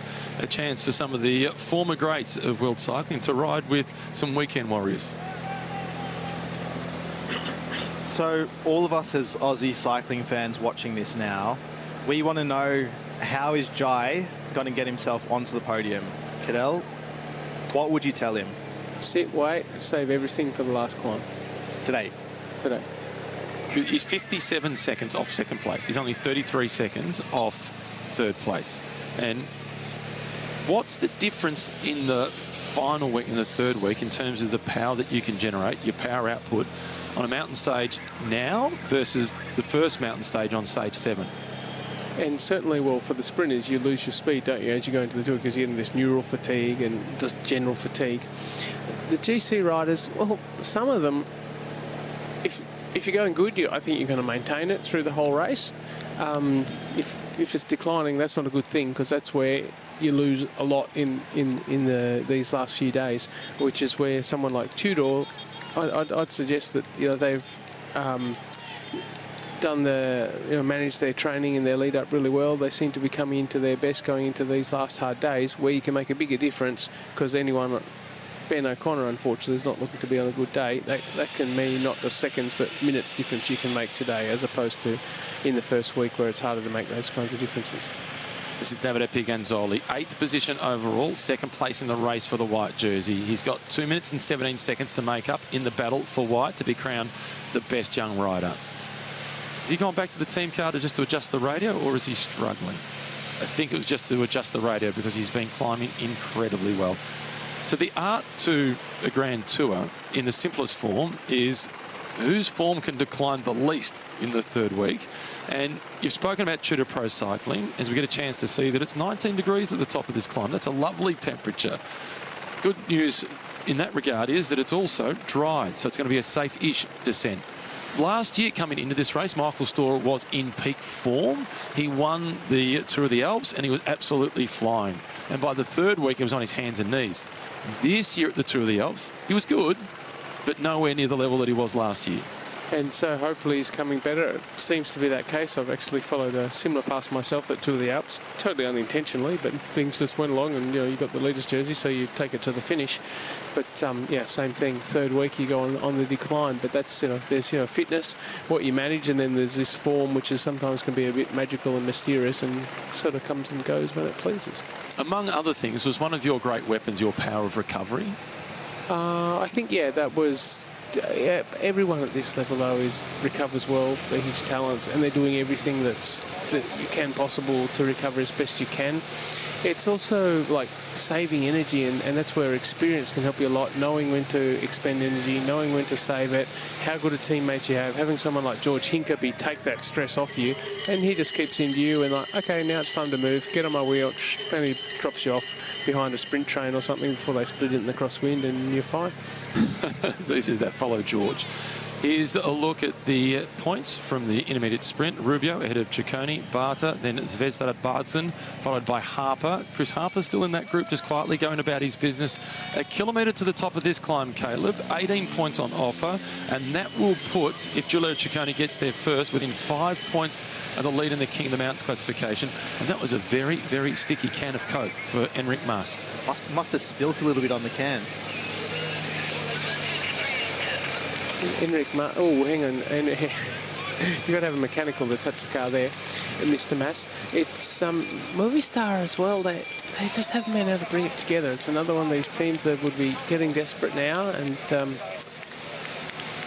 not being able to get the results, being in the breakaways, being present, but not being able to finish it off. They've been in so many moves. They've had second place finishes on stages. They've had a couple of those, but they cannot quite crack it for the win. Yeah, they've raced really well, and they've kind of done everything right. So it'll be nice to see them rewarded with a win, but it's looking maybe unlikely now towards the end. The bunch is quite close.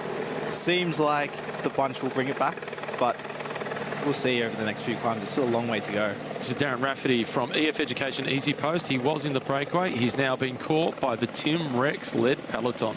Behind Tim Rex, that's Bart Lemon, who was the world time trial champion at the Army World Championships. And that was in his early 20s. Didn't transition to being a full-time cyclist until he was around about 24. Got his contract at Visma Lease Bike when it was a late move from Primoz Roglic to change teams to go across to Red Bull Bora Hansgrohe, and they had a spot that opened up. That view is as good as it gets. We've spoken a lot, Cadell, throughout this race about the great stadiums in various sports around the world. It's hard to get a better stadium than the Dolomites. Yeah, and that's where I suppose why I love watching this sport, because even if this race is not a whole heap going on, but just look at those amazing views and just to ride in these areas. You look at the beautiful roads. So, let's switch back to the race as Chris Harper. Now, is Chris interested to look at the join Ciccone in front, thinking that this group is going to get caught and there's going to be a chance to be away? That's an interesting move. Well, the gap is 20 seconds. They're almost at the top of the climb. Another 18 points on offer. Giulio Ciccone making sure that nobody catches him by surprise from behind. Einar Rubio now, Caleb, he's resigned himself to the fact that each time they've sprinted, Ciccone has gotten the better of him. So he's decided, I'm not going to waste energy sprinting to finish second again.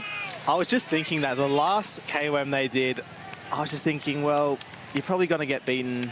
Why waste the energy? So he obviously feels the same, and I think Ciccone's quite far ahead of him now anyway, so...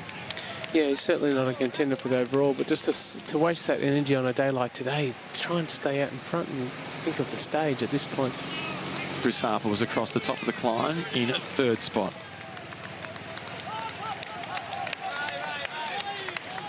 Multi-Visit Malta, Crescioli is the rider that's the next one to go across the top. He's flying the flag really well for Multi-Visit Malta in this race. Tim Rex is still at the front. Caleb, you asked the question earlier on, how long do they save him for?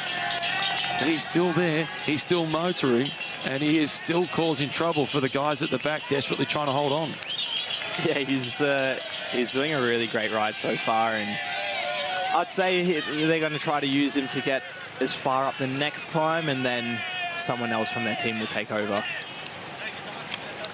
This is here as we head to Passo Giao, the Cima Coppi, the highest point of the Giro d'Italia, but also one of the most amazing. The amount of times I've ridden up there and taken a video clip just for my own photo album, it's just so spectacular up there, but we're just getting a taste of these amazing mountains.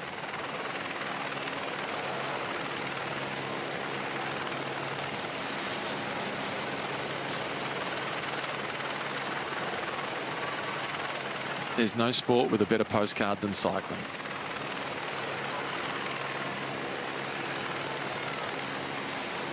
And the landscape is humbling. It puts yourself in a context, doesn't it? It's certainly, you certainly feel dwarfed when you're walking out of the forest and you look at those like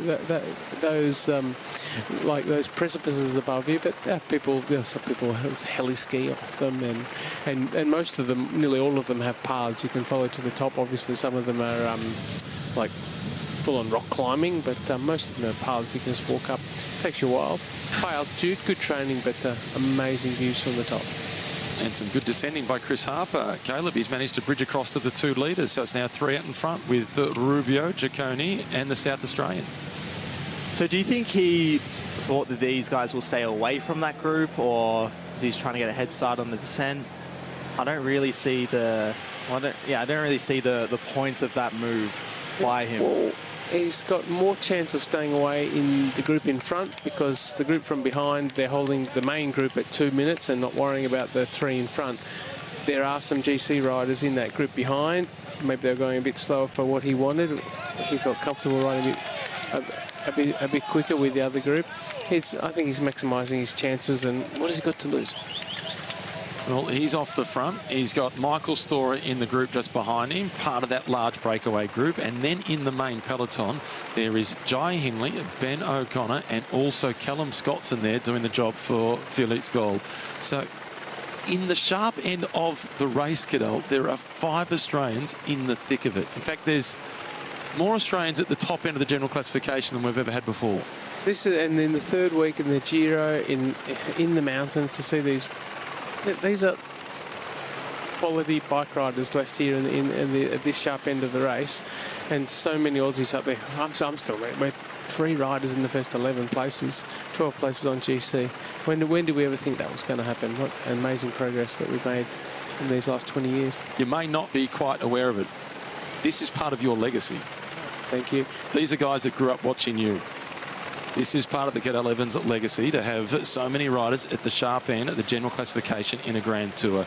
He was the first Australian to wear the pink jersey in this race in 2002. And Caleb, those mountains are spectacular, even for a sprinter. They are. And yeah, obviously us as sprinters didn't like riding up those climbs, but they are beautiful, and it's nice to sit here now and be able to enjoy it from a comfy chair. They're taking a risk out in front here, Cadell, but this could be their chance to also get more of a march on the peloton. Yeah, a descent like this, when they're going to be pushing harder, the GC group isn't going to take any risks, and I think for Chris, he's done the right move here, because the GC group is not going to let the second group, the pink jersey group, the Lissa bike, Visma is not going to let that group go far away with Michael Storer. Whereas this group, they might give a bit more leeway too, and they've got a long descent here. If you can take 30 seconds or a minute without expending much energy, that could be the difference between making it and not making it at the end of this stage. And for Ciccone, he's now 5 points away from the lead with Jonas Vingegaard in the King of the Mountains classification. But there's still tomorrow to come, Caleb. And tomorrow there's 2 Category 1 climbs with a mountaintop finish at the end. This is going to be a battle that goes all the way down to the line. How many points are on offer for the win today? Today it's only a Category 2 climb, actually, at the finish line. So it's only 18 points for the win. But the next climb, the Cima Coppi, is worth 50. So even if they get brought back and Jonas wins, he actually doesn't take so many points. Exactly. So, yeah, I mean, Ciccone's kind of done everything right so far, and especially in the last week, he's taken a lot of points. If he wins the next climb, he stays in the King of the Mountains jersey at the end of today's stage, even if he doesn't collect another point today and Jonas Vingegaard wins the next 2 climbs. it'll give him enough of an advantage, but tomorrow's going to be tight. But yeah, but also Jonas isn't going to waste energy on the last stage going for the mountains point. So, I think Cicconi's really making amends for little Trek at this Giro. And he's trying to win friends and influence people. He's offering a gel across to Einar Rugo. They want to work well together. Cosioli's got across there, so it's now a group of 4. But it is obviously realistic that Ciccone can win the next 2 climbs. But it depends if the peloton puts the pressure on. Cadell, if you are Jonas in Visma and the gap's at 2 minutes 30 now, 62 kilometres to go, do you say, all right, it's manageable, I want to ride for the win? Or do you just sit back and kind of play the game and not do too much? I think they're going to hold the chasing group 2 at 2 minutes until probably Passo Falzarigo. Passo Giao, they're going to make a big dent on the time, kind of unintentionally anyway. But then on the Falzarigo, which is the penultimate climb of the day, not such a long one, but not such a hard one, but still a long one. That's where they can look at closing the gap and deciding, that's when they're going to spend their bullets and consider how many riders they sacrifice. Well, the leading group of 4, they've got 16 seconds on their former breakaway companions, 2.5 minutes on the peloton, 2.5 Ks to go before they start the climb to take them to the highest point of this year's Giro d'Italia. The Passo Giao is just around the corner.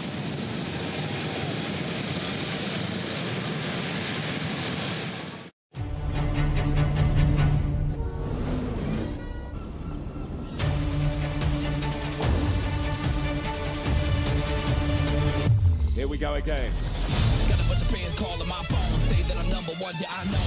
You can't get me off of my throne, nah. It feels like it's been worth the wait. You won't say a word when I show up. The 2026 FIFA World Cup starts June 12, live and exclusive to SBS and on demand.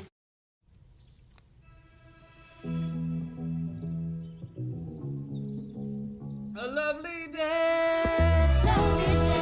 Lovely day.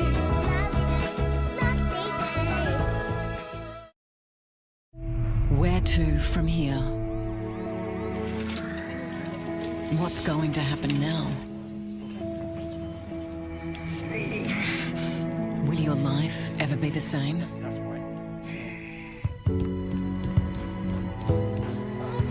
Are you really getting what's fair, not just what's offered? Talk to Slater and Gordon, and we'll take it from here. Oh, he's gone down in the box. Big appeal for a penalty. The referee is having none of it. Yeah, it looks like he wants a Golden Globe and a Golden Boot. I don't recall seeing theatrics like this before, I must say. There's more carry-on here than a budget airline. Anything can happen this World Cup, but you can always rely on the fast and easy Sportsbet app, the easiest way to bet on the Cup. What are you really gambling with? For free and confidential support, call the number on the screen or visit the website. eBay's free to sell for jacket sellers, racket sellers, brand new still in packet sellers, cream sellers, chrome sellers, even things for Tony Home sellers. It's now free to sell on eBay. They call this the lucky country. Red 55! But there's a funny thing about luck. There's only so much of it to go round. That's a cow. See, while you're having a ripper, Both of them. someone else is having a shocker. Spewing. Yeah, you never know which end of the stick you're gonna get when the lucky country isn't so lucky. Lucky you're with Amy.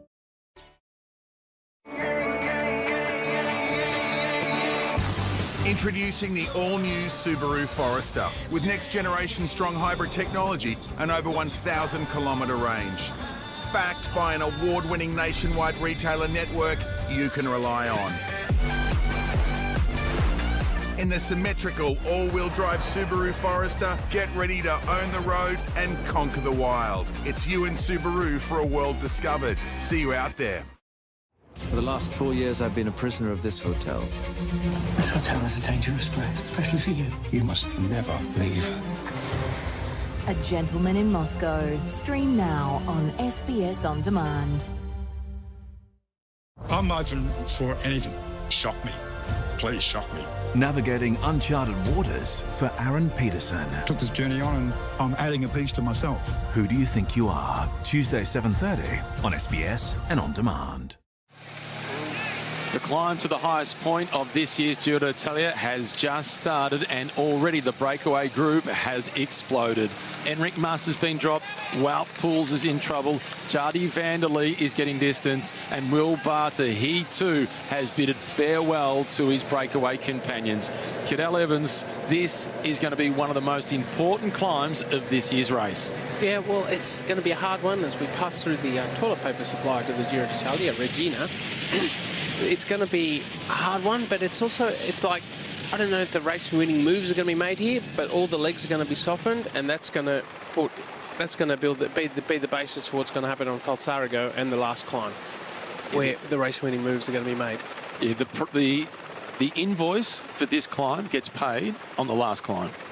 With interest. This is Coulthard at the back of the group for Uno X Mobility. Just in front of him is David De La Cruz, who started the day in 13th position overall. This is third week fatigue, Caleb Ewan, coming into play. Yeah, this is exactly that, and we often see this in the last kind of few days of the Giro. It just seems like they put really hard stages right before the end, and whoever's feeling the fatigue from racing 3 weeks get found out. And for Giulio Ciccone, this could be the most important climb of the Giro d'Italia for him and his bid for the King of the Mountains classification. There's 50 points on offer at the top.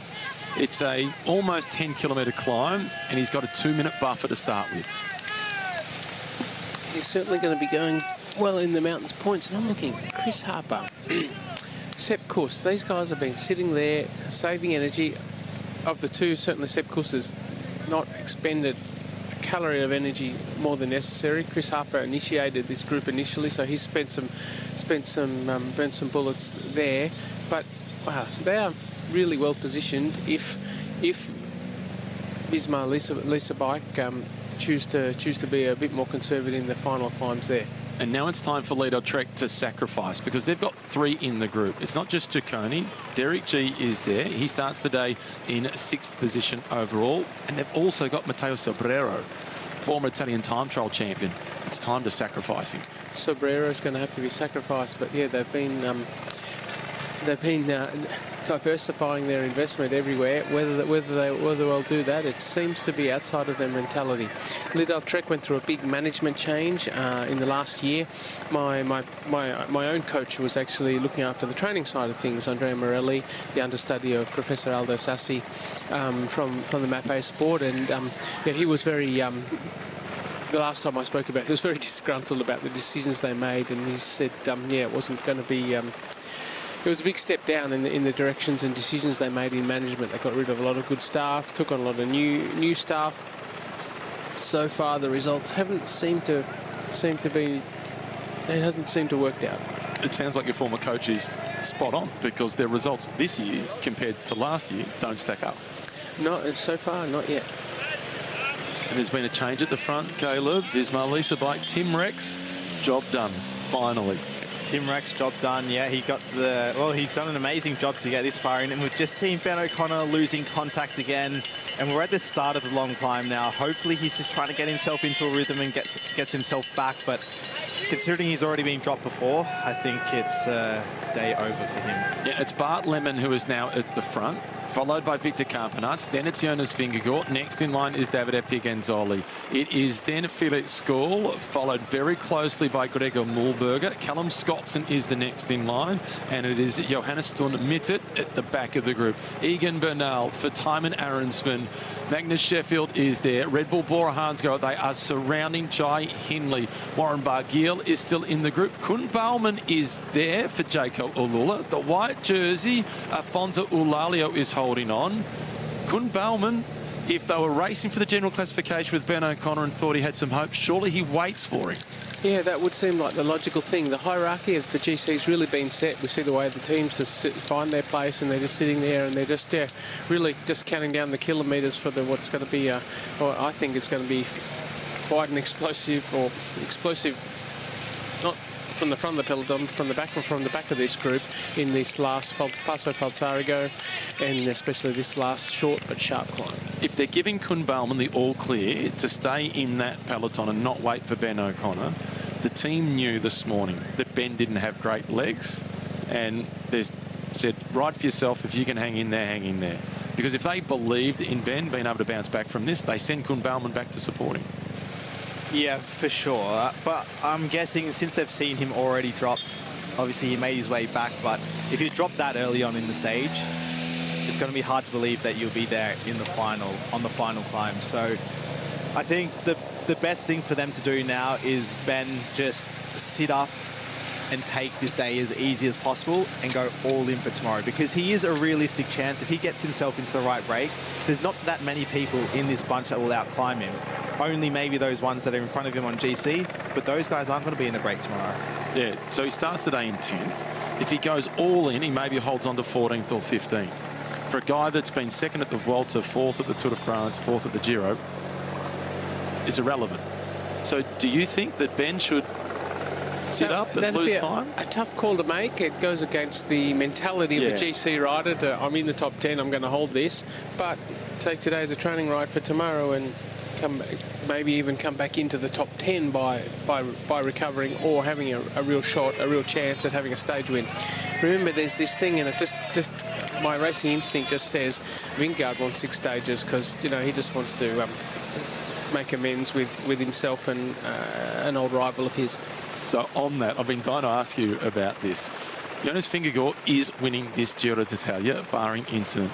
He's riding the second biggest race in the world as we make our way up the Passo Gel for the 11th time.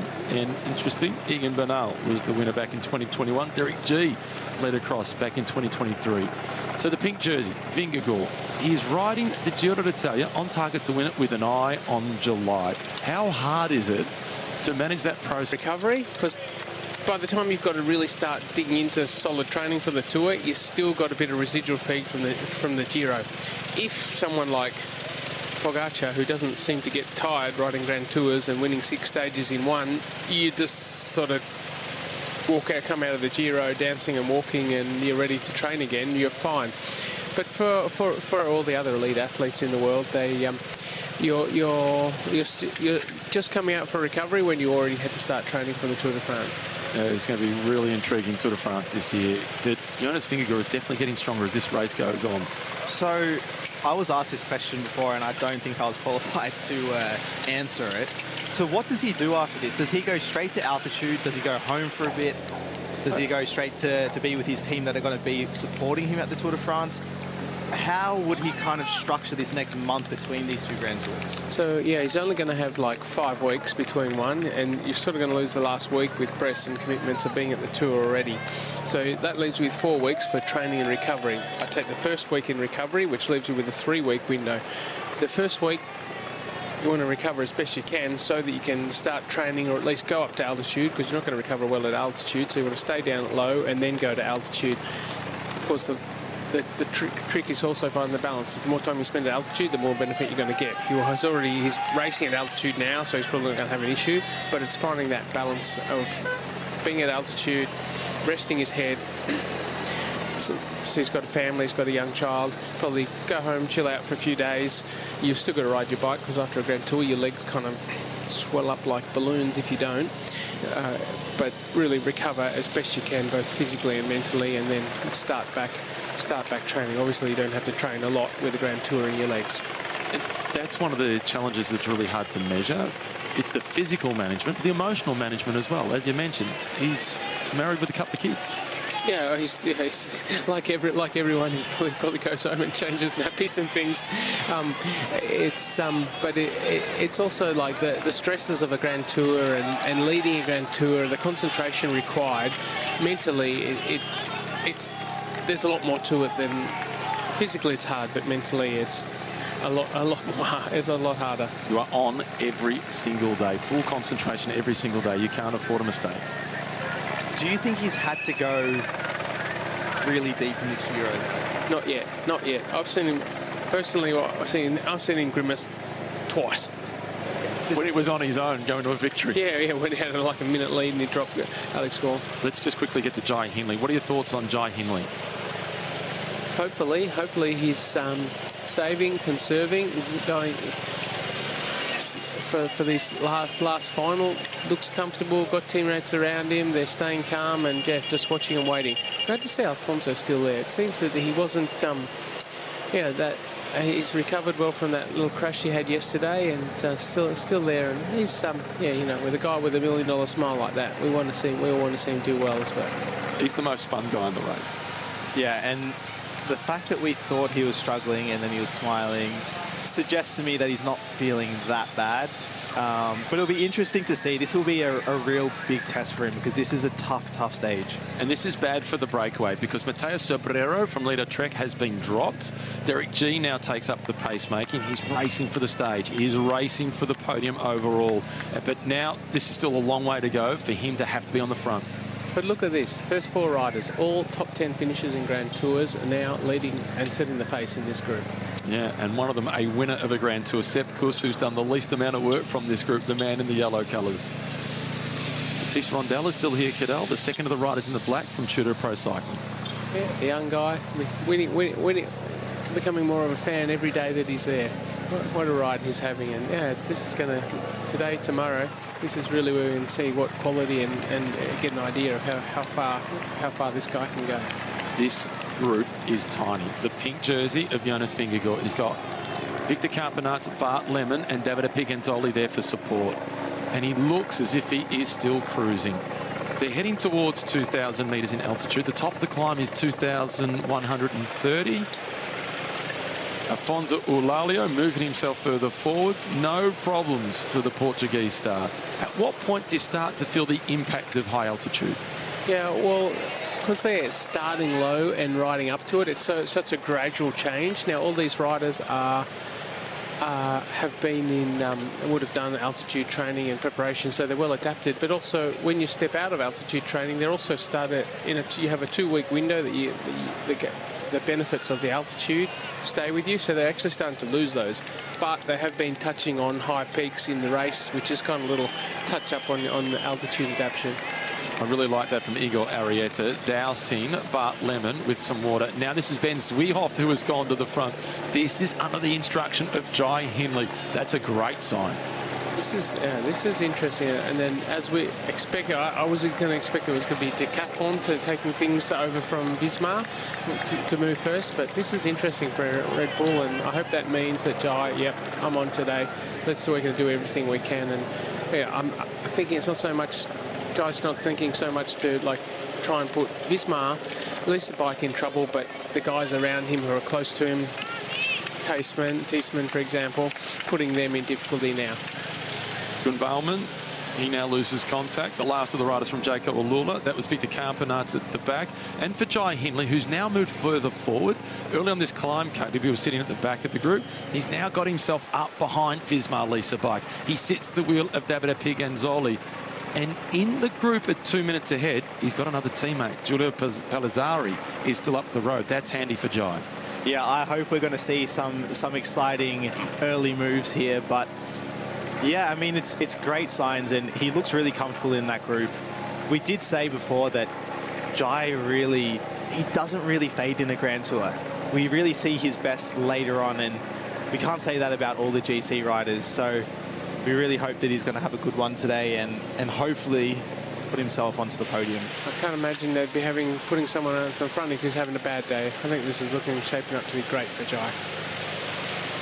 A good position for Net Company Ineos in terms of the numbers. They've got 3 here. Magnus Sheffield at the back. Tymon Arensman in front of him. Egan Bernal, the winner of the Tour de France, winner of the Giro d'Italia. What does it say about his character, the way he's really embraced the role as a domestique? Well, I think Egan Bernal, everyone loved him when he was winning, and now he's come back and he's not winning, they love him even more. What's there not to like about the guy? He's there giving everything, and I was just interested to see him tracking back, and happy to see him coming back closer to his former self. But a guy who, yeah, with that palmarès, to be coming back and being there as a domestique for Tiesman, that's really, wow, what a character. I listened to an interview yesterday with Zach Dempster, who previously managed that team. He's now working with Red Bull, as we see Palazzari at the back under a bit of pressure. He said Egan Bernal was the one guy on the team at every team meeting in the mountains. He had to try and hold him back to be more conservative because his #1 strategy was to attack. Ciccone at the front, 5 kilometres to the top of this one, Caleb. He needs the 50 points for the King of the Mountains jersey. He's got his old friend with him again, Einar Rubio from Movistar. You think he's negotiating with him now, saying, come on, I'll beat you in the sprint, let's just not do this. No, let's do it together. Well, Pools, another gallant fight by the Dutchman, the old warhorse. He's been a stage winner at the Tour and at the Vuelta. He can't quite crack it, though, for the Giro d'Italia. Ben Zwiehoff, he is embracing his role. We've got another rider now abandoning. I wonder who this will be. Jonathan Narvaez abandoned the race earlier on today, quite early in the stage, in fact. Ethan Vernon from NSN, he was second or third on the opening stage in Bulgaria, one of the better sprinters in the race. Ethan Vernon, Giro over. The problem for a sprinter, if you have a bad day on a day like today and you don't make the Gruppetto, you're pretty much doomed. So you have to rely on, if I was having a good day in the mountains, I'd be in the Gruppetto. If I was having a bad day, I'd be behind the Gruppetto. And luckily for me, a lot of the time I had teammates that would come help me. But in this situation, Ethan Vernon, he probably doesn't have teammates to come back and try to help him through the Giro. So it's a tough one, and you know, you try to hope for good legs, but in the third week of a Grand Tour, you never know how you're going to feel. We know how. Afonso Eulalio, he's given all the good feels. He is the vibe machine of the Giro d'Italia. It's got to be good to have a guy like that on your squad, even if he's not the leader that's winning, just to have that energy around the table. Yeah, absolutely. And it is nice to have guys in the team with that kind of energy, because sometimes in a Grand Tour, everyone's tired, staff are tired, riders are tired, and it's kind of, gets a bit eerie and just, I don't know. Sometimes they're not real good vibes. So to have guys like that in the team, it's really nice. I call it the zombie effect. You can look in the rider's eyes and you see they're just like look at a stare like a zombie. They're there, but they're not kind of there. And you notice it, and it's everyone. It's the staff, it's the journalists, because 3 weeks we're all in it together.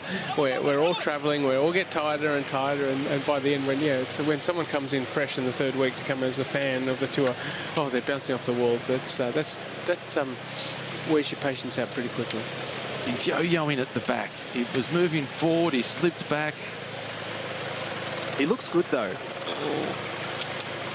It's hard to read. It's really hard to read his body language. Like he's not moving too much in his upper body. He seems like he's just trying to get himself into his own kind of rhythm, and he doesn't follow all the little tiny surges that will happen in the peloton.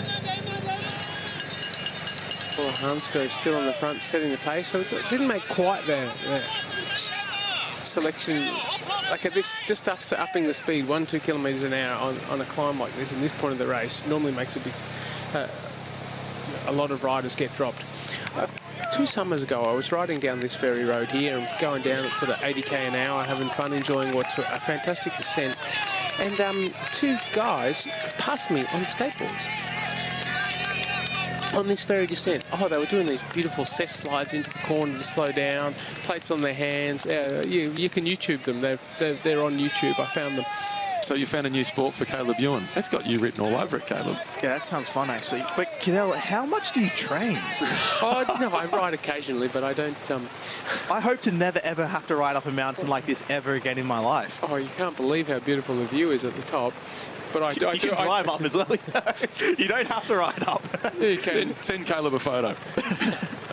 You actually see more cars when you ride, which is because, of course, everyone goes and all the Europeans in the summer here are driving all sorts of beautiful cars up and down these roads here. These are some of the best driving roads in the world, I think. And they're some of the best racing roads for the Giro d'Italia. This is a regular haunt onto the Passaggiao. It's the Cima Coppi, honouring the great Fausto Coppi, who was a multiple winner of the Giro d'Italia and the Tour de France. His career was interrupted by the Second World War. He was also a winner of the world title. He won Paris-Roubaix as well. There wasn't much that he missed. Tragically, died of malaria in his early 40s after a trip to Africa. Ben Zwiehoff at the front. He's been one of the project riders for Red Bull Bora Hansgrohe. Oh, Cadell Eulalio at the back. Thought he was gone a couple of times, but he's still there. Yeah, I'm just looking at the race speed, estimated speed. It's a little bit off, 76 kilometres an hour. They look like they're going a little bit slower than that, more like 7.6. But sometimes that information isn't always correct. Matteo Sobrero, his job done for the day. Number 66 for Lido-Trek. Can they finally crack a win this year? What's the psychology? He still smiles. Okay, his psychology might be different, but for everybody else, Cadell, when you're in last wheel in a very select group in the mountains, what's the psychology? Trying to hold on to the white jersey, I wouldn't be wasting energy at all looking at the camera. Or put sunglasses on, no one can read your eyes, and just hold that wheel in front. I wouldn't be wasting an ounce of energy anywhere else. But you're having fun watching him, aren't you? Yeah, I'm loving watching him. How do you like that view, Caleb? Well, it's a nice view. You just don't have to ride up there to see it.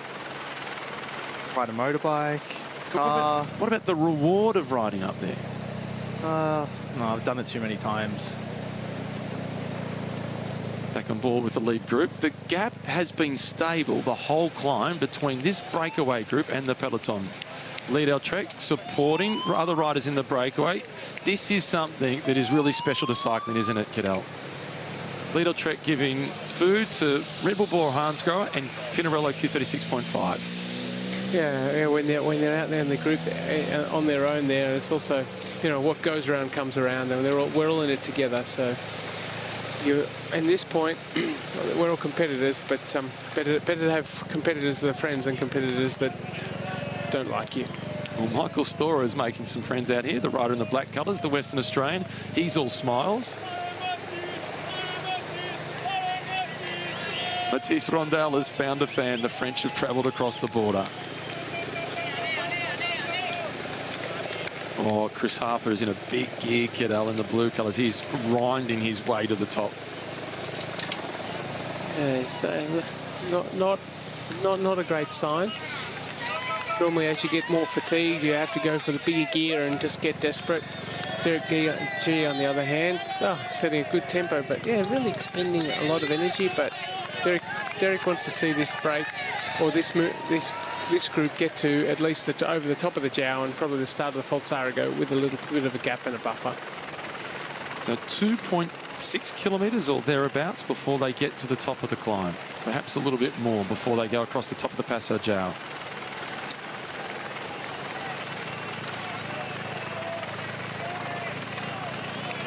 They've had that acceleration in the bunch by Bora Hansgrohe, but I don't think they've actually gained any time on the front group. I think it's still holding pretty steady at 2 minutes. So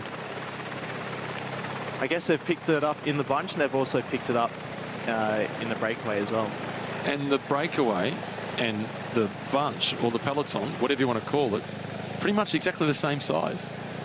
Yeah, now they're really equaling out, aren't they? And well, when we've still got 2 more climbs to go, but it's Derek G went to the front, up the pace a little bit there, and in their precise calculating manner, Lismar Lisa bike keep it right there at 2 minutes, give or take 5 seconds. Well, he's got the 2 chain rings today. We've seen a lot of the one by option for Jonas Vingegaard. What do you make of some of those gearing selections? Yeah, because there was discussion how they're riding one by and changing back between the two, and well, you know, if you've got the range, great, but you have to consider the crossover, and also just having 2 chain rings allows you to maybe run larger with larger chain rings with a straighter chain line, which is more efficient. We have a pretty interesting move now from Pellizzari. So I wonder, he looked like he was lagging a little bit, but obviously he's feeling all right. What do you think? I can't really gauge what the tactic is here. They're chasing behind in the bunch, and now Pellizzari's attacked the breakaway. Cadell? Yeah, so yeah, but he wants to get to the top with an advantage, and I don't see the sense in it. Save the energy for later, but he's maybe just being a bit nervous that it's going under 2 minutes, and he doesn't want to he doesn't feel comfortable with that. But it's his teammate chasing. Yeah, I don't think he knows that. He wants to, or maybe win the Cima Coppi. And for an Italian rider, that is a significant prize to win the Cima Coppi. Except you've got Ciccone on your wheel who wants to win the Mountains jersey. So we might be on for a little battle royale here. Got a problem on his hands. This is Derek G now at the front, followed by Sepp Kuss. Then it's Damiano Caruso, Michael Storer. Jan Hurt is the rider at the back of the group. The race has gone up another level, hasn't it? It's the speed, and at this point it's just increasing the speed a little bit. But of course, the deeper we go into the race, we're in the third week. Everyone's tighter and fatigued, and you just see the group just splinters almost instantly. 2 kilometres from the top of the climb to up above 2,000 metres above sea level. The air is really, or the lack of it, is having an impact on the legs now. We saw a similar move like this from Giulio Palazzari at the Volta di Spagna last year, where he was working to try and help Jai Hindley to get on the podium. Ultimately, Hindley ended up finishing 4th. And on the stage where it was all going down, very similar to this, Palazzari was out in front and won the stage. He got the green light from the team to do so, and Hindley didn't quite have the horsepower to move past Tom Pidcock and get 3rd overall. This is now Sepp Kuss. He's responding because he's hunting for the stage victory. Now, this is interesting. So we had a new shuffle up. We get the cream is rising to the top. Who's got anything left is now going to make a move, because they're saying, I'm expecting Caruso to, he's not going to want to let these guys go away if he's got anything left. And how about Michael Storer, Caleb? He's just riding patiently, hasn't responded to the move of Derek G. Yeah, that's very much his style. He'll just keep... He'll know roughly what power he can sit on, and he'll try not to go too far into the red or into the brown. I'm okay with Palazzari going for the win here. I just don't understand why he would be going for the win from the breakaway, but then his teammate is bringing across the strongest climber in the race. So it just, I don't know, maybe there's a master plan that we're going to all see come out soon, but for now, I don't really understand the tactics.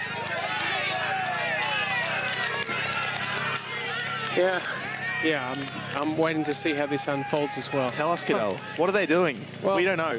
I don't know, but Sepp Kuss is really well positioned for this stage. And looking at the plan, on the plan, Visma Lisa Bike they're going to be all over this stage in the last climb, I think. Sepp has done the least amount of work in the group because of the strength of the team, and they've got the pink jersey back in what was the peloton. But not losing contact, Well, it's no longer Red Bull, Bora Hansgrohe setting the tempo. Ben Zwierhoff has swung off. It's Bart Lemon who is at the front once again, followed then by Davide Piganzoli. Next in line is Jonas Vingegaard. Then it's Jai Hindley, Felix Gall. At the back of the group, Afonso Eulalio. He's looked to be dropped 3 or 4 times. He's like the never-ending tennis ball. He keeps on bouncing back. Yeah, well, maybe that's his style, because he's a rider that we're really discovering, aren't we? And this is like the first time we've really seen him in his limit for an extended period of time in the 3rd week. Rubio, same, looks tired, looks like he's going to be dropped, but he's still there. He's really hard to read. Don't play poker with those guys. They look as if they're giving a whole lot away, and they've got a different card up their sleeve. So it's back on Visma Lisa Bike now, Caleb. They're setting the tempo. The gap has gone out, if we can believe it, to 2 minutes and 34 seconds. So that explains more the move by Giulio Palazzari out in front for Red Bull. Yeah, they're getting obviously more of an advantage now. Visma don't want to isolate themselves. They've only got 2 guys left with Jonas, and that's where they could come unstuck. It's 2 big climbs still to go. They want to try to get Bart Lemon as close to the finish as possible, but at this stage he just needs to conserve a little bit and try to get further in from here. But they're in such a great position with Sepp Kuss out here, because in case of emergency, break glass and call Sepp Kuss back. And yeah, and if you are driving here, Caleb, there's a speed camera on the side just here in the last kilometre of the top. Did you get the light bulb flash on your way down on the bike? Not on the bike, which I tried to on the bike, of course. Well, Michael Storer and Derek G, they've made their way across. So that makes it 6 riders now out in front. Ciccone at the head of affairs. Palazzari, and they're having a conversation. They're in negotiation. I want Chima Copy, I need the mountains points. I want Chima Copy, I want the mountains points. We can't split them. Someone else is probably going to get them. You get one, you get the lot. The way we've seen points. The way we've seen Ciccone go for every set of times, every GPM sprint, he's got the legs to do what he needs to do to get no matter where he finishes in that group, even if he finishes last from that group, Giulio Ciccone will move into the lead of the King of the Mountains classification. There are the points. 50 points for the win, 30, 20, 14, 10, 6, 4, 2, and 1. I've just passed Ristorante Aurelio. Last time I had dinner there, amazing restaurant there. I leaned back in my chair and Fausto Pinarello was on the table behind me. Oh, Eulalio has gone deep. He's got a mechanical problem perhaps cramps, as well. cramps. It is cramp. Is this going from the red into the brown? That's been in the red for a long time, and yeah, normally lack of fluids. But see what's that? So that's sort of just broken his rhythm. Says just to get going again. But when you're on the limit like that, just a little break in your rhythm can be enough. Like maybe not break him, and he's got a long descent here to come back. Just take your time. Just take your time, Alfonso. Now it is Giulio Ciccone. Giulio Palazzari, he swings off. This is for the high point of the race, the Passo Gial. 50 kilometres to go, 500 metres to the top of the climb.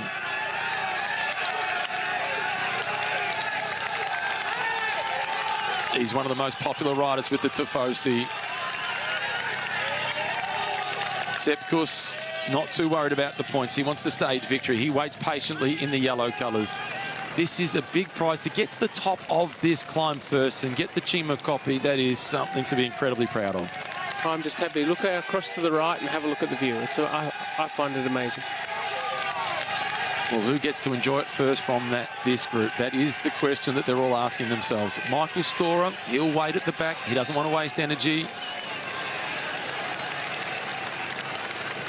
The landscape is the stage. The main actors are the riders. And it's Derek Gee, the Canadian national champion, who now sets the tempo.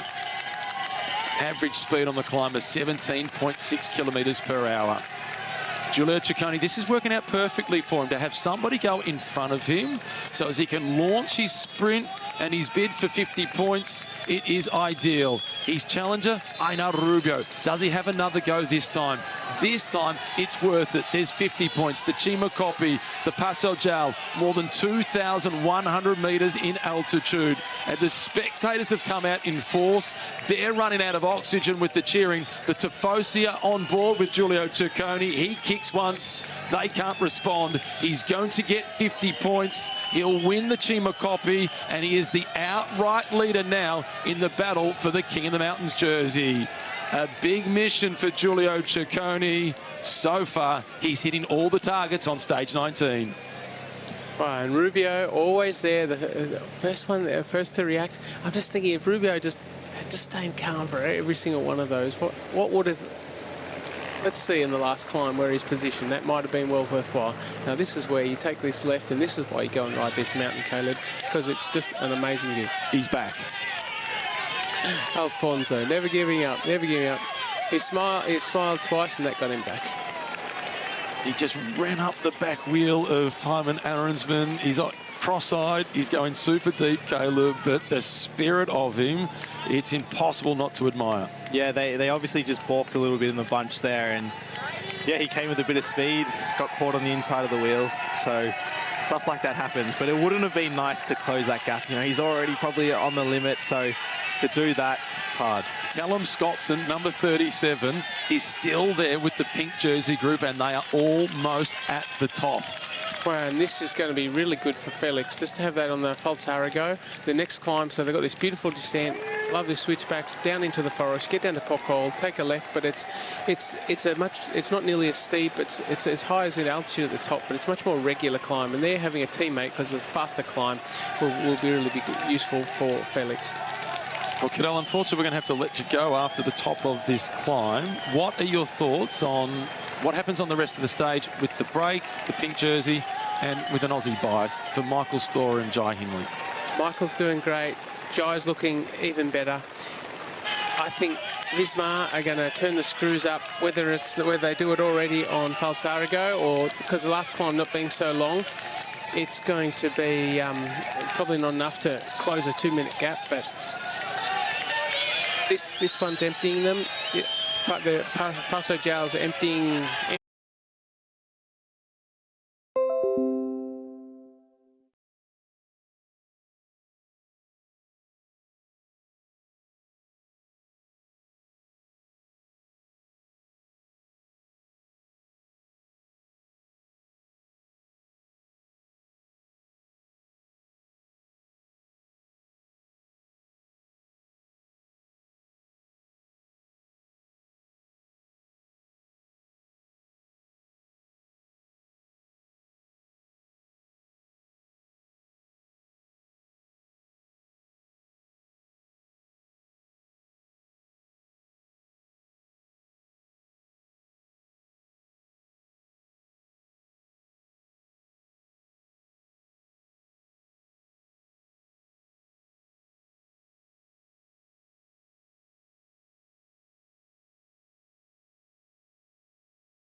Midweek special. Roll out the red label with Perfection Fresh Broccolini. These little puppies really need your help. Derek G though. So we laugh about it, Ciccone. Derek G now has to sit tight and wait. Obviously, he can't chase his own teammate, you know, potentially for a stage win. Derek G starts the day at 7:09. They've got a 2-minute 50 gap. Well, it's less than that now because they're in the chase group. So it's not great, is it, for Derek G? But he's... yeah, what's the priority for the team? I guess that's my question. Well, when they went over the top, that group had almost 3 minutes. Now Derek G finds himself at closer to 2 minutes because that group has lost all of its momentum because of the move by Giulio Ciccone. Now, this is where he's headed. This is the destination. It's so peaceful and tranquil. Will it have an impact on Giulio Ciccone's mood? Well, if he wins, he'll be calm at the end. It is a beautiful spot. Look at this. We thought yesterday was brilliant. 2 days prior was amazing as well, and even before that in Ticino. But it's like we just keep getting better with the views each day. I can't describe the colour of the water except to say that it is beautiful. And as Cadell himself said, the Dolomites, that's his favourite, particularly when it comes to the views that you get. Yeah. Oh, yeah, you could easily spend a week here just being a tourist, let alone forget about riding your bike, maybe a little bit of riding, but just visiting these little villages, doing some hikes, eating beautiful, glorious Italian food. So if Giulio Ciccone does win, I really want him to throw the glasses off. He'll get a 500 Swiss franc fine. It's the way he used to always celebrate, but they've taken that out. They've said you get fined if you do. Did he not do that the last wins he's had? I thought he's done it every time he's won a race. The glasses throw. But there's now a fine in place. I'm not sure he's done it since the fine. Yeah, $500. I'd do it for $500. Yeah. If that's my signature. Yeah. He'll be doing it. Yeah. Someone else will pay the $500 I was going anyway. to say, It'll come out of the prize money. He won't see it. The sunglass. Unhurt is in this group. He's been a one-time stage winner in the Giro d'Italia. Sepp Kuss. Can Sepp Kuss get the win? He's been a winner of stages at the Tour de France and the Volta a España. He's out to get the hat-trick. I totally believe he still can, and even though Ciccone's got 51, he's got to roll the dice here because you're still burning matches. You're not burning as much if it was a flat road, but you are burning more, aren't you, than you guys sitting on you? Yeah, of course, and you just can't switch off when you're on the front either. You can't just switch off and follow the wheels and kind of have that mental relax as well before the last climb. But there's other guys in this group as well that need to chase him. It's not just up to Michael Storer to chase. Exactly. Yeah, I agree. And again, we talked about, tactics and so Remy Cavagna. This is where good sport directors should be in the ear of Michael saying, get off the front. Get off the front, Michael. Put all your eggs into that final 5-kilometre climb. You're a good climber. You're having a great day. Let's not burn matches right now. Burn them in that last 5. But how good is this for Giulio Ciccone? He's now out to almost a minute ahead of that group. Yeah. And it is predominantly downhill until the last 5 kilometres. Yeah, he is, and he's doing a great job of negotiating this descent. I think if he starts the last climb with a minute, he can hold on. He's one of the strongest climbers in that group as well. So yeah, I think he only needs about a minute to hang on. Yeah, you could be right. You're right. He's one of the strongest guys. It's just, I guess, has chasing those KOM points taken a little bit more out of him than someone like Sepp Kuss. You'd think Sepp Kuss will just drop the clutch in and go another gear in that final 5Ks. He's free to fly, and he's just tactically been waiting all day, I think. He's had some near misses so far in this year's Giro, Giulio Ciccone. The second stage, when everybody thought he would be the winner with that climb near the end, he ended up finishing 3rd. Then it was on stage 4 to Cosenza, where he was in 3rd position. There again, that was another one of the stages won by Jonathan Narvaez. Blockhouse, he rode brilliantly, 7th place on that stage. He's then been in the breakaway in 5 stages so far. He's been super active. He's getting the King of the Mountains jersey, and he might be getting more. Just needs to get angry. Maybe that was the missing piece of the puzzle. Well, it's working for him. Svestad Banzing is the rider at the front from net company Ineos. Baptism of fire for the Norwegian riding with this big team. It's a long way from Arkea B&B. Yeah. This is it. And It's impressive too. To be, you know, this is a select group of riders here. And it's almost panic stations because they're bringing Egan Bernal up to the front, the Colombian champion.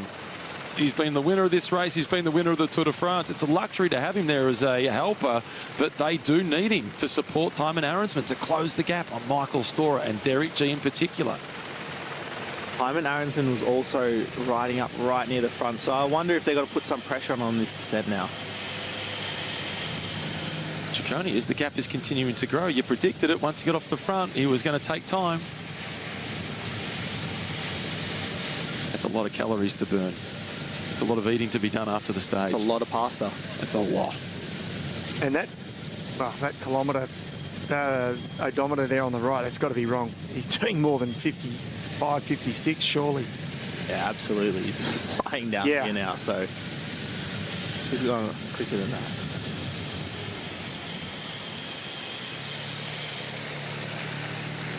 But these hurt. The tight hairpins with the amount of momentum you lose and then having to open up the throttle coming out of them. Yeah, for sure. You know, you have to do little sprints every time, and the quicker you can get up to speed, obviously, the better. But they would hurt.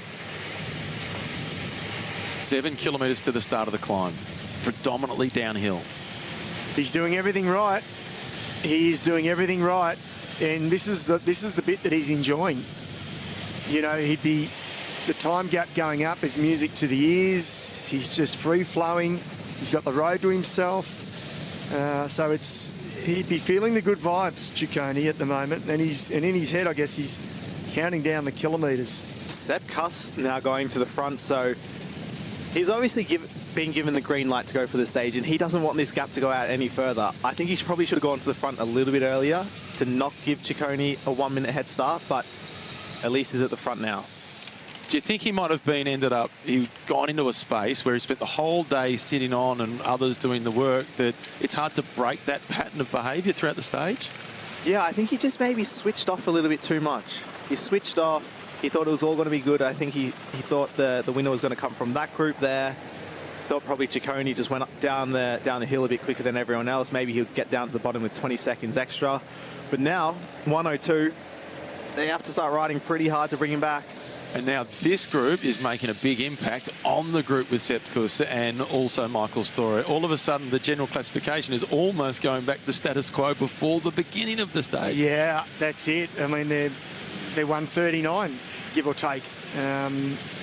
Less, in fact. So they're starting to close in into this climb, and you just pointed at the screen at Eulalia. That's who you're pointing at, right? What a ride. Well, yes and no. I was pointing at him, but I was also pointing to the guy behind him, Crescioli from Polti Visit Malta. Yeah. This guy's only 22, and this is a team, as much as they want to get results in the Giro d'Italia, what they really want to do is see guys leave their team and go to bigger teams. Davide Piganzoli is the case in point. He's now the rider with Visma Lease bike in second position in the battle for the white jersey.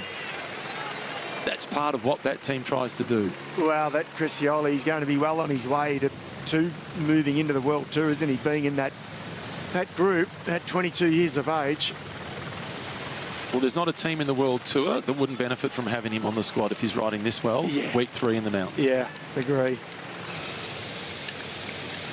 That's a Kuss still on the front. Michael Storer in second wheel. Rubio not interested in assisting.